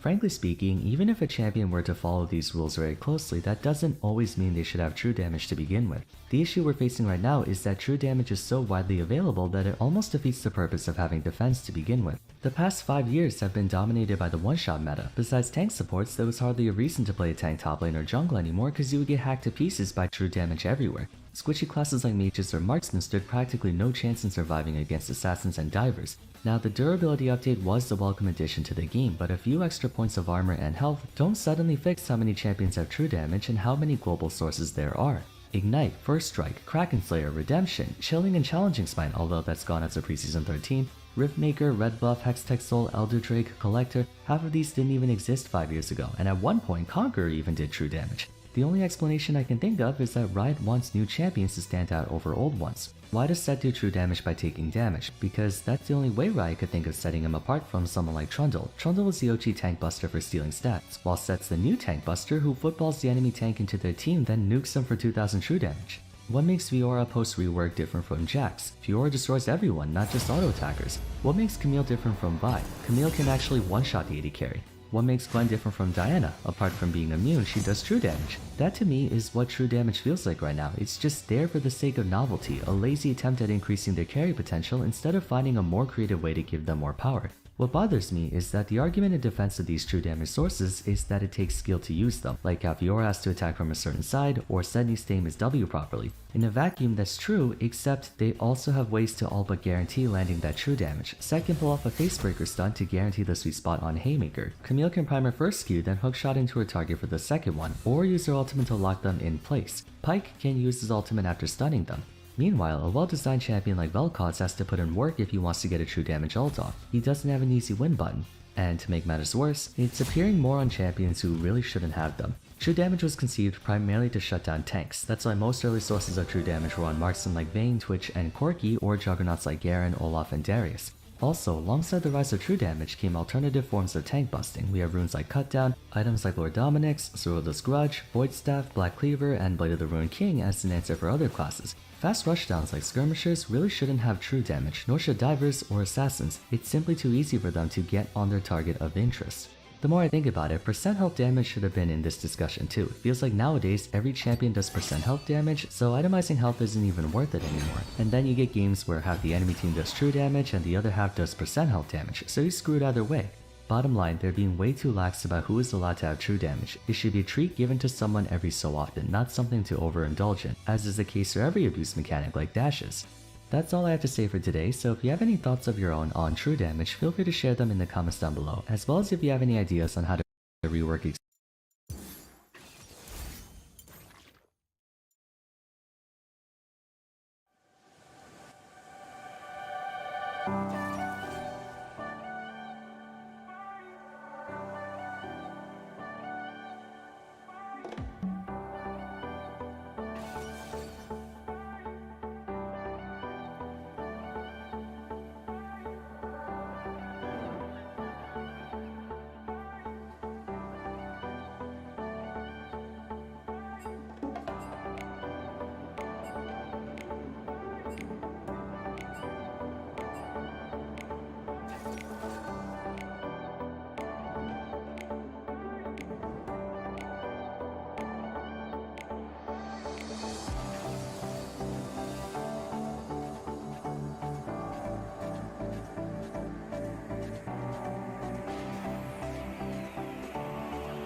Oops.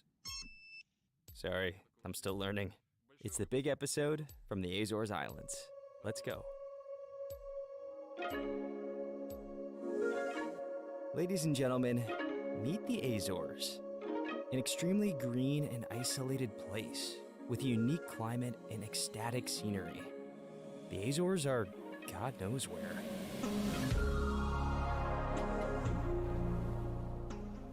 Locations situated very far away are usually called, pardon my French, the ass end of nowhere. And the Azores are right at the edge of it, since they are 1,500 kilometers away from Europe and 2,500 kilometers away from Canada. That's all, plus the ocean. The Azores are even hard to find on a map. They are right in the middle of the Atlantic. They're a very small archipelago, roughly the size of Luxembourg in terms of area. There are 9 islands here, which are very far away from the rest of the world. But to tell you the truth, the Azores aren't the most remote islands in the world. The most remote islands in the world are the archipelago Tristan da Cunha, which are 2,800 kilometers away from South Africa and 3,300 kilometers from South America. The only difference is that its population is 250 people, while the Azores are home to 250,000 people. They have all the needed infrastructure and exponential growth from tourism. But before we start delving into the islands, it's time for a little history lesson. The archipelago was uninhabited until the first Europeans set foot on it. In the year 14-something, no one knows for sure, the Portuguese first sailed here and began colonization. Vasco da Gama, the explorer who opened the route to India, also paid a visit to the Azores. So did Christopher Columbus, who thought he had discovered the route to India, but we all know how that ended. The Azores became an autonomous part of Portugal in 1976. But despite the Portuguese language and euro currency, they are quite different to Portugal. The culture, dialect, and the traditions are slightly different here, because these remote islands weren't inhabited immediately, but rather within a few centuries. One of the main differences between the Azores and the mainland is the climate. I came to the Azores in wintertime. The weather would have been much warmer if it were summer. In the summer, there's also less strong winds and more sunshine. In the summer, you can go to many other locations, which are also warm, with no gale winds, and have plenty of sunshine. This is why the Azores are an absolutely unique place. Right now, we are located on the 38th latitude in the deep north, but it's 15 degrees Celsius here. Just to give you some context, the 38th latitude also crosses cities like Athens and Seoul. And it can be quite cold in Athens. Sometimes it might even snow. In Seoul, temperatures may reach minus 15 degrees Celsius in January, with snow, of course. No snow or frost was recorded on the Azores in the entire history of observation. And although winters here are really chilly, the climate is still quite temperate. Moreover, when the sun comes out, which we're not seeing at the moment, the environment becomes incredible here. The secret behind this unique climate is the warm Gulf Stream current that crosses the archipelago and heats the ocean. However harsh the ocean may look, the water temperature all year round off the coast of the Azores varies between 16 and 25 degrees Celsius, depending on the season. The air temperature in the winter is also quite warm here. Locals wear light jackets, mostly in case of rain. There's no central heating in the Azores. So, in the spirit of practicing proper feng shui, instead of having a radiator in the corner, there's a pot of flowers. That is why people in bars usually wear jackets. In short, the point of my trip is to figure out how pleasant the Azores are in winter, and whether you should come in January or February, or if it's better to wait until summertime. Let's get to it. The advantages of winter in the Azores becomes clear as soon as you rent a car, which is cheap in low season. But if you're used to automatic transmission, it will limit your options. Another sacrifice in my case is that I didn't have much space in my car. Everything is pretty tight in here. Our exploration starts on São Miguel Island, which is the largest out of the bunch. It takes an hour and a half to cross it, which is extremely far by local standards. We'll start with the city of Porto Delgado. It's the island's capital, and home for a fifth of the archipelago's population. The less people there are, the less problems there are too, especially for the police. Wow, the criminality. I heard that... very low, yes. It's very low. Yes. The city seems really empty to me. To be honest, there's not much to do here, except for discovering the variety of sidewalks. The Portuguese seem to have their PhD in laying pavers. It's an art here. The tiles are all laid out in the most bizarre patterns and shapes. And it looks pretty amazing. This is the local star alley, for example. The tiles are not only on the sidewalk, but also on the walls. This is the traditional Portuguese azulejo. There are plates with the names of streets, and mosaics at stops, and on buildings. It looks amazing, but definitely won't be anything new if you have ever visited Portugal. Now, let's talk about the locals. I accidentally came across a city gathering that included the army, kids, clergy, and parishioners. But it seemed like not all of them were happy to see a man with a camera. So I decided to leave the city, because like so many times before, it's out of the city where the most interesting things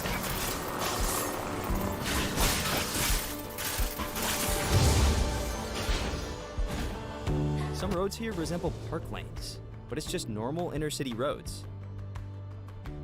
The island is kind of like one big park.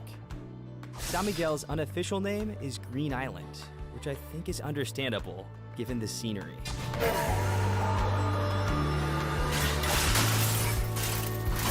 These green hills against the background of the ocean at times resemble the Faroe Islands, but a little more built up, and sometimes Switzerland, like here for example. It's thanks to the climate and the mountains that the Azores boast such stunning greenery, because the mountains trap the clouds, causing higher humidity. The air is super humid here, and fog is a frequent occurrence. As a result, scenic pastures stretch to the horizon. It's thanks to the warm climate that cows never leave the fields. They sleep here and get milked on the spot. The Azores are pretty much heaven for cows. Sometimes, the Azores look very similar to the Faroe Islands. The similarity is evident. But, as you may recall, there is no forest on the Faroe Islands. It's in this way that the Azores differ significantly. The forests are a strong and extremely interesting side of the island. What amazes me so far on San Miguel is the amount of abundance of flora. It's so green here, so many trees. The air here is unreal. Which may partly be due to the humidity, plus all this greenery that is just everywhere. Before the inhabitants came here, almost all the Azores were covered with forests, but most of them were cut down, and then new trees were transported from the mainland. However, on the Azores, there are still remains of a relic forest that existed here for hundreds of years before human settlements. It's strictly guarded as a relic zone of the European Union Bioreserve. The Azores are one of the most eco places on Earth, with no harmful manufacturing within 1,500 kilometers in any direction. Thanks to the humidity, there's plenty of plant life. The Azores are blooming and emitting spring aromas even in wintertime. It's so crazy with the amount of greenery. Sometimes I feel like I'm in the Costa Rican jungle. There's so much greenery, so much. The island's extreme isolation makes it a perfect place to house various trees and plants, in order to save them from any possible epidemics on the mainland. The Azores became a kind of Noah's Ark for flora, and different plants from all over the world are brought here. There's bamboo, for example, palms that I don't know the name of, and this ficus that was brought from Australia. It doesn't look that big on video, but when I stand next to it to give you an idea of scale, you can see it's huge. In short, the flora variety is insane here. In order to describe this biological diversity on the Azores more precisely, I'd like to introduce a special term for this episode. The term is endemic, which means that it is regularly found among certain areas. This term is mainly applicable to flora and fauna, meaning that a particular kind of species is found only in a relatively small part of the region. For example, kangaroos are exclusive to Australia. Another example might be the Galapagos turtle, only found on the Galapagos Islands. The Azores are home to 411 endemic types, which can only be seen here, nowhere else in the world. Not only are there endemic plants, but there are also endemic animals. I was lucky enough to see an Azores nocturne. This is a bat that hunts not at night, but in the daylight, and is endemic to the Azores. There are also endemic birds, such as the Azores bullfinch. Not this one. There are lots of birds here. Typically, they nest here and use the Azores as a rest stop while crossing the Atlantic. A pretty big advantage to this place is that the Azores don't have mosquitoes and venomous animals. We're looking at you, Australia. Plus, the archipelago is not exposed to epidemics. At this point, you're probably thinking this place is heaven and beginning to question if there are any disadvantages to it. Firstly, the houses are all covered in mold because of the humidity. Secondly, there's a cat tax. So cats, apart from being super cute and somehow managing to accumulate more likes on Instagram than I do, are considered invasive and very dangerous animals here. And several kinds of birds have become extinct here because of them. And so, I met quite a few cats here. Another disadvantage, especially in winter, is, of course, the sudden changes in weather with very strong winds. In general, when the sun is shining, the temperature and climate are perfect. Not cold, not hot, a fresh breeze. In short, everything is perfect. But a light breeze can quickly turn into a gale. And the biggest problem is that the weather usually changes really quickly in winter. The Atlantic climate is unpredictable, and both the Faroes and Azores suffer from the shifting weather. The weather changes in just a few minutes. Just because it's clear blue sky in the evening doesn't mean that the wind won't change things overnight. Because of the unpredictable climate, no one relies on weather forecasts. Instead, they all use an app called Spot Azores that shows the real-time weather through webcams located all over the islands. You can see, for example, that the weather is normal in Ponta Delgada, so you can just go there. Fortunately, I got lucky with the weather. That's why I packed up in a car and drove to the center of the island to show you some interesting parts of São Miguel. Just a few decades ago, you couldn't do much in the Azores, apart from farming and whaling. I mean, you could literally die from boredom. Then a series of interesting events happened. First, the archipelago got connected to broadband, thanks to the cable that links the US and Europe. With the internet, everything is more fun, even at the edge of the war. Secondly, Portugal started investing money in infrastructure development. They began to build roads, then low-cost airlines joined the party, and people started flocking in. As a result, tourism in the Azores is expanding rapidly now. There are plenty of people here in the summer, although the winters empty the place out. Nevertheless, the Portuguese government heavily invests in the development of the island. They've built many roads and some highways here too. The infrastructure is well kept. Today, the Azores are comfortable to travel through, and it's clear that the infrastructure is well maintained. For decades now, people have had plans to turn the Azores into one big resort, but not many folks have succeeded. However, there is one popular local attraction that gained fame by accident. This is a deserted hotel called Monte Palace that opened in 1989 and closed shortly after in 1990 due to low turnout. It was a luxury 5-star hotel with 88 rooms, 2 restaurants, and a nightclub. Today, the hotel is fully deserted, but getting into it, despite the boarded up doors, is now a tourist attraction, even though it can be dangerous. People try to get in mostly because of the great views from the room's balconies. This could have been an amazing view. I mean, it still is. It's just that there are no visitors. By the way, I found some information on the internet that some Chinese investors decided to buy this place out because tourist flow is growing every year. So, who knows? This hotel will open its doors once again in a few years. And these hotel views open up to perhaps the main attraction of the island. It is Sete Cidades Lake, situated in the crater of an enormous stratovolcano. See how fast the clouds are moving? That's how strong the wind is. I even struggle to keep my drone flying. There are a bunch of former volcanic calderas nearby, with beautiful volcanic lakes in them, only visible from the sky, unfortunately. But if you want to see it in person, you'll have to go up to a peak, charmingly referred to as a viewpoint on hell.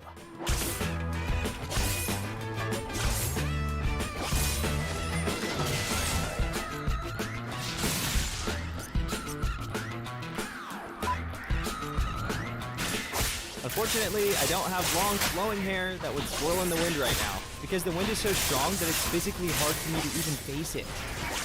On the return trip, however, you get a great view of the lakes in the city called Sete Cidades. Yep, you heard that right. Azorians have built a city in the volcanic crater, which is 400 meters deep and 5 kilometers in diameter. This city is home to 800 people. Try to forget the thought that it's a volcano, and doesn't it kind of look a little like Switzerland now?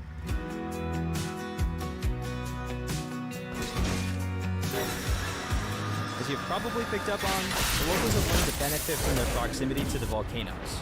First off, they begin to develop fully operational geothermal power plants. They aren't developing as quickly as the Icelandic ones, but the first geothermal power plants on several of the islands have already been built and are now fully operational. Secondly, there are a lot of hot springs here, which serve as a perfect tourist attraction. There are, of course, man-made pools you can swim in too. they are right on the coast, but it's better to go up into the mountains, in a place like the slopes of the Fogo volcano. The main local feature is a hot waterfall with high levels of iron. There are only 3 relatively small pools here, but this place is incredibly picturesque and literally drowns in greenery, which makes it absolutely beautiful. What's best is that the entry cost is only €5. What's up, Iceland? Hot springs are perfect in cold weather. It's 17 degrees Celsius outside, so it's not freezing, but it's a little chilly. I bet it would still be amazing to dive into those hot springs right now.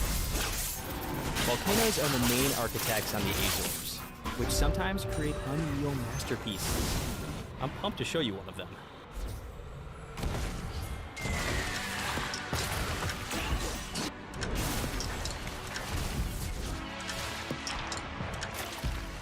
This place is next to Villa Franco do Campo, half a kilometer away from the beach, and it's very unusual.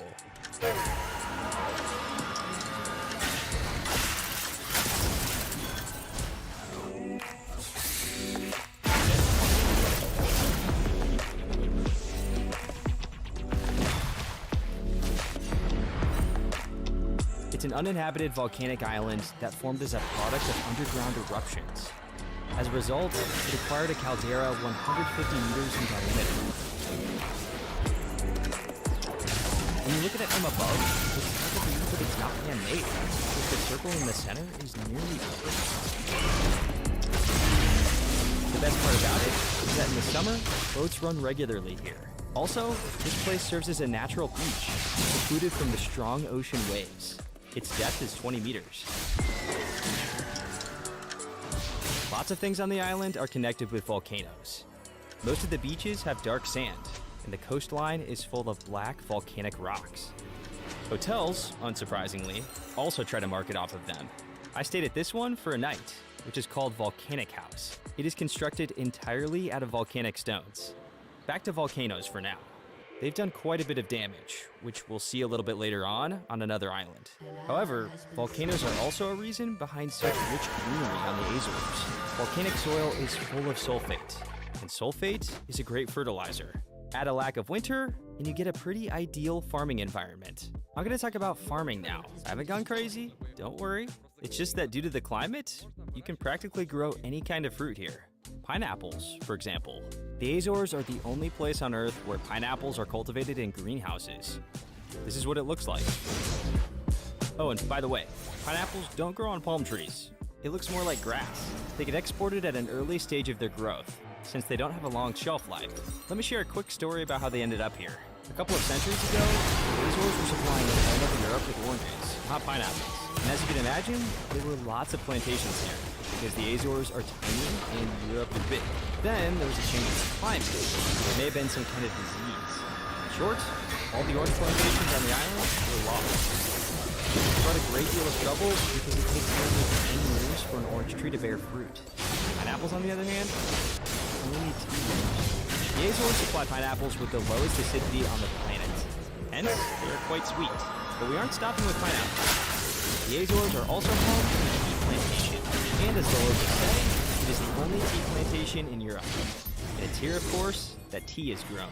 Tea was brought here by Portuguese sailors who were returning on their ships from India. What's also interesting is that the Azorians hired 2 tea specialists from Macau, which is also a former Portuguese colony. They came here and all this tea grew under their control. So we can say that this Portuguese tea is as close to authentic Chinese tea as you can get. This is the tea manufacturing facility. There are machines and even a tea semi-made room where products are tested. In the summer, there's a bustle. Tourists can see how tea is made. But in the winter, since it's the off-season and the crops are harvested, these premises are empty. The shop, though, is never empty. Get treated to a free tea, which is very nice of them. The best thing is different. You aren't expected to buy tea afterwards either, but you still do it out of courtesy. A whole pack of tea is less than €3. Thank you. The real surprise for me on San Miguel turned out to actually be 2 things. The first is, oddly enough, the parks. I never thought that I would come to the Azores and fall in love with the parks, since it's not something the islands are really known for. The parks, you can even call them parks. I think they're more accurately described as Zen places. It's one of the real beauties of the island. I know it might sound weird if I recommended coming here only for the parks, but they really are amazing. There are tons of them here, but let me show you one of them. This is the coolest park I've seen, and it's called Terra Nostra.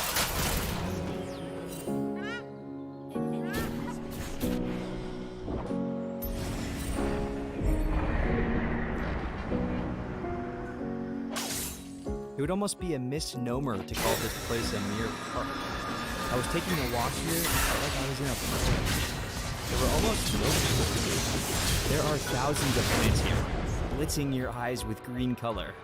It's really difficult to put into words how everything smells, how calm and beautiful it is here.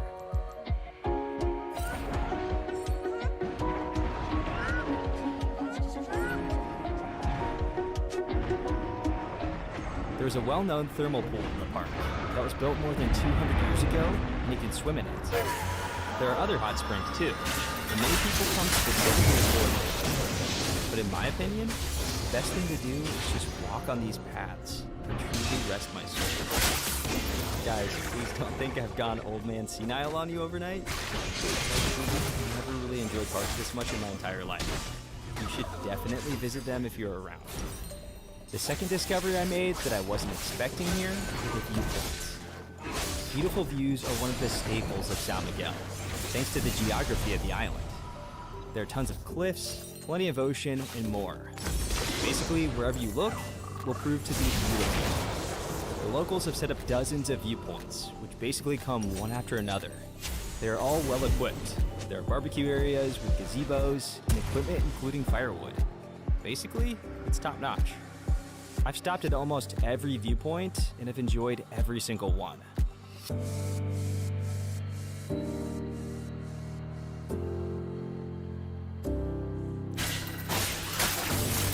Just as I was really hitting my stride, the island ended. I reached the island's eastern edge, the town of Nordeste, home to the outermost lighthouse on the island. Beyond it, there's only the ocean and Europe. It actually took me less than a tank of gas to drive all over the island. The charm of San Miguel is that it's like an advertisement for the island of the Azores, comprising the general makeup of the archipelago. Most people don't travel out of it to the other islands. They just come here, spend a week, and go home. As for me, it took me 3 days to see everything here in turbo mode, and I'm ready to see the nearby islands now. And, in turn, show them to you. Let's go then, homies.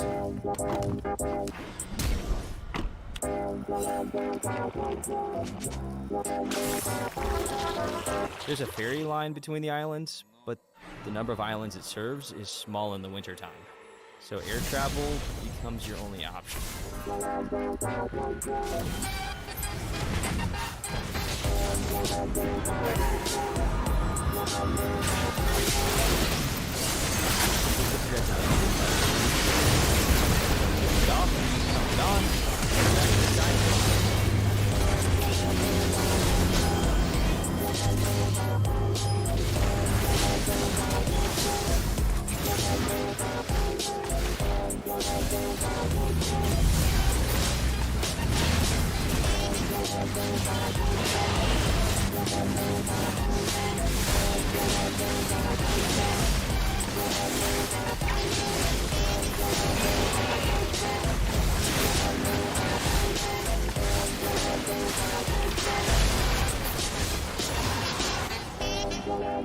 Bathrobe at 11 degrees Celsius is definitely not the best idea. But hey, we're on the islands. This one is called Fayal, and the one next to it is called Pico. I plan to spend a couple of days here and look around since these islands aren't too big. We'll begin with this island and its capital, which is called Porto.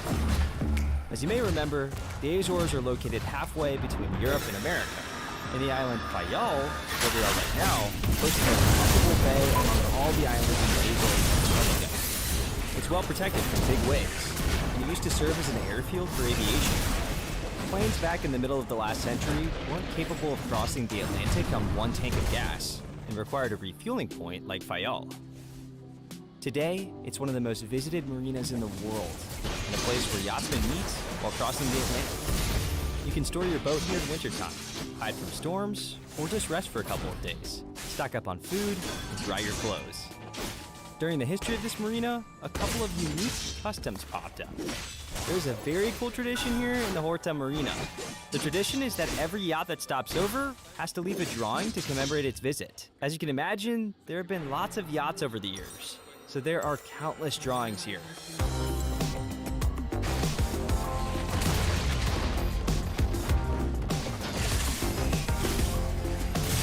There are more than 10,000 drawings here, and they are everywhere, on walls, the ground, and even benches. Any free space is occupied by drawings. It would probably take you a couple of days to see all of them. Several piers are also covered with a huge canvas of these drawings. I actually got tired filming it all. There are so many of them. Each piece usually includes the yacht's name, the crew members' names, country of origin, and year of visit. Some don't bother too much with creativity. Others put their soul into it.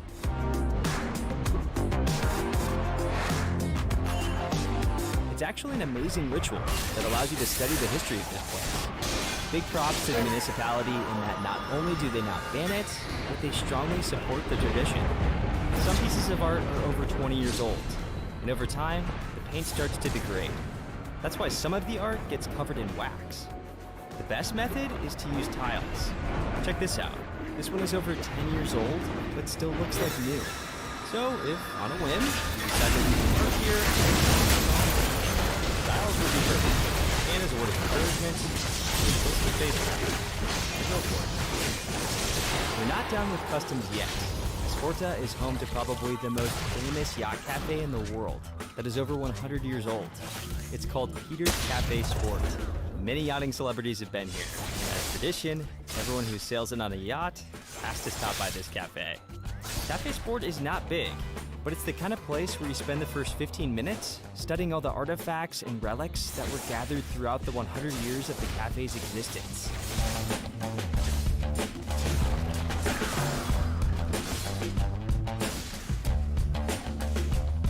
The cafe is managed by the third generation of the same family. And the kid in this picture is Jose, who has been managing the cafe for over 40 years now. He's kind of a big deal here. It was my grandfather started the cafe in 1918, but we are here on the street since 1901. We start to help the sellers in very small things, but they were very important for them. And it's because of them that the small cafe in this small island become well known. It was possible to exchange cash in the cafe. And more importantly, they organized a post office here, where sailors' relatives would send mail to their loved ones. Plus, you could have a snack here. Not sure what the food was like before, but it's pretty good now. The second floor is dedicated to a very cool scrimshaw museum. Scrimshaw is the art of engraving on bones, and it's one of the largest private collections in the world. Each painting is a precise engraving that is then filled with ink. This process usually takes weeks and even months, but in the end, you get a real masterpiece, especially in the case of portraits. Here's Jose. This is Cousteau, and this portrait is over 100 years old.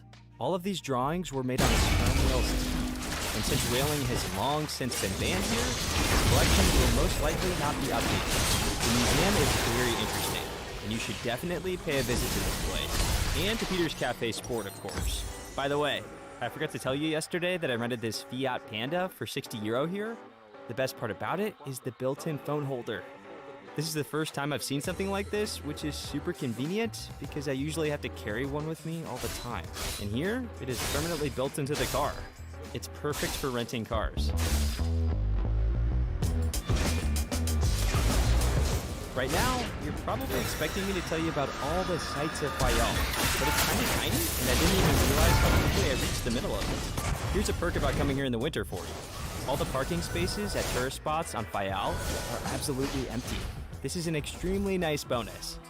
I came to the highest point of the island, which is 1,000 meters above sea level. And since the Azores are volcanic islands, you can probably imagine what was waiting on top.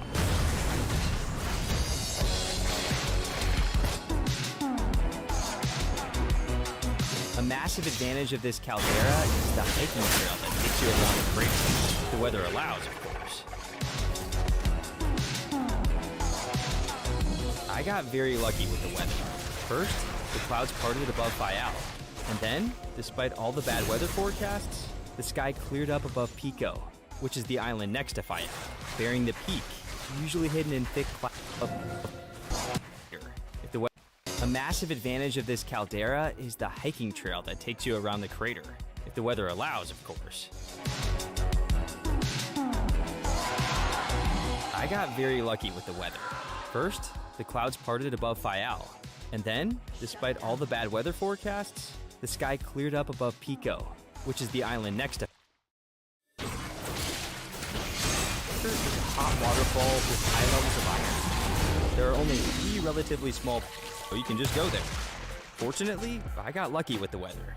That's why I packed up in a car and drove to the center of the island to show you some interesting parts of San Miguel. Just a few decades ago, you couldn't do much in the Azores to go up to a peak, charmingly referred to as a viewpoint on hell.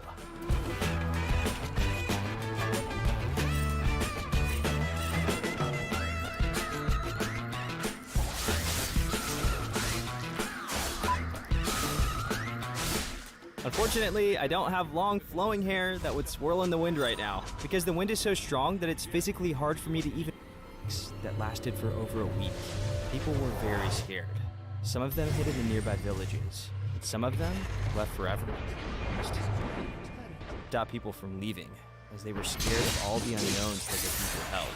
Interestingly, after the eruption, the US started to provide Azorians visas, and about 1,500 people moved there.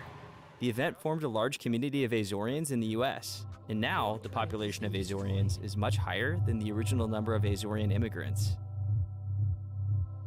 Nearby villages suffered the most, especially the village of Akali, which strongly exhibited traces of It was quite difficult to find witnesses to the tragedy.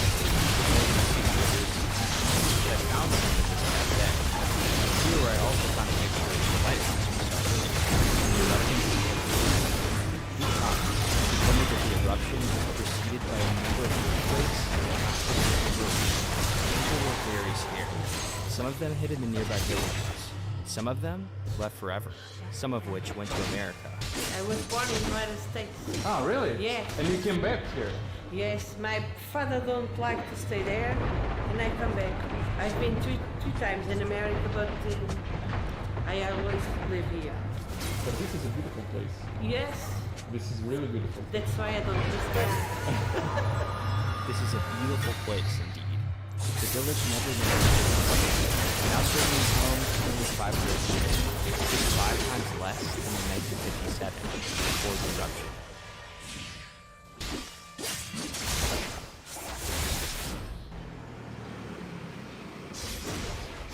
Fayal isn't very big, and it takes 30 to 40 minutes maximum to get anywhere.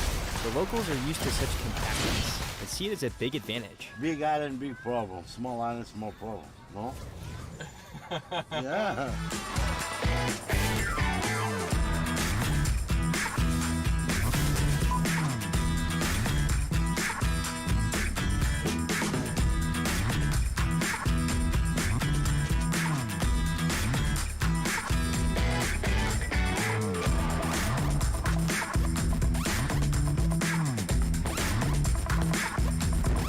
My 3rd car rental over the last few days, and if I keep this up, I'll probably become a car blogger.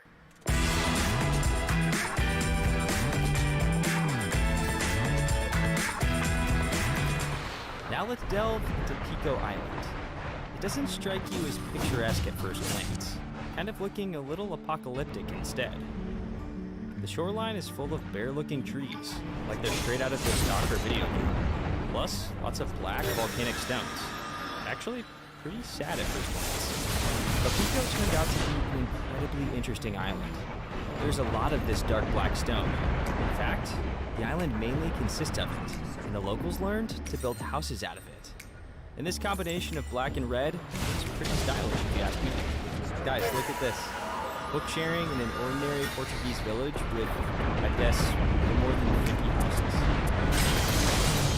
This whole island is basically a mountain with no beaches, but the locals managed to come up with something. There are natural pools made on the coast. They're secluded from big waves and equipped with everything you need. Some villages have standard open pools as well, which is also a great idea. Seeing as Pico is a volcanic island, I was expecting to see nothing but black ash here. Instead, locals grow fruit on the island. There are bananas, oranges, and lemons growing here. Plus, the island is actually quite green. Nevertheless, the most important crop on Pico is grapes. The vineyards here aren't typical either. They are protected by UNESCO. The first colonists of the Azores were met by a bunch of stones in a climate suitable for grape cultivation. They got to work and started making these basalt labyrinths. And this is the result.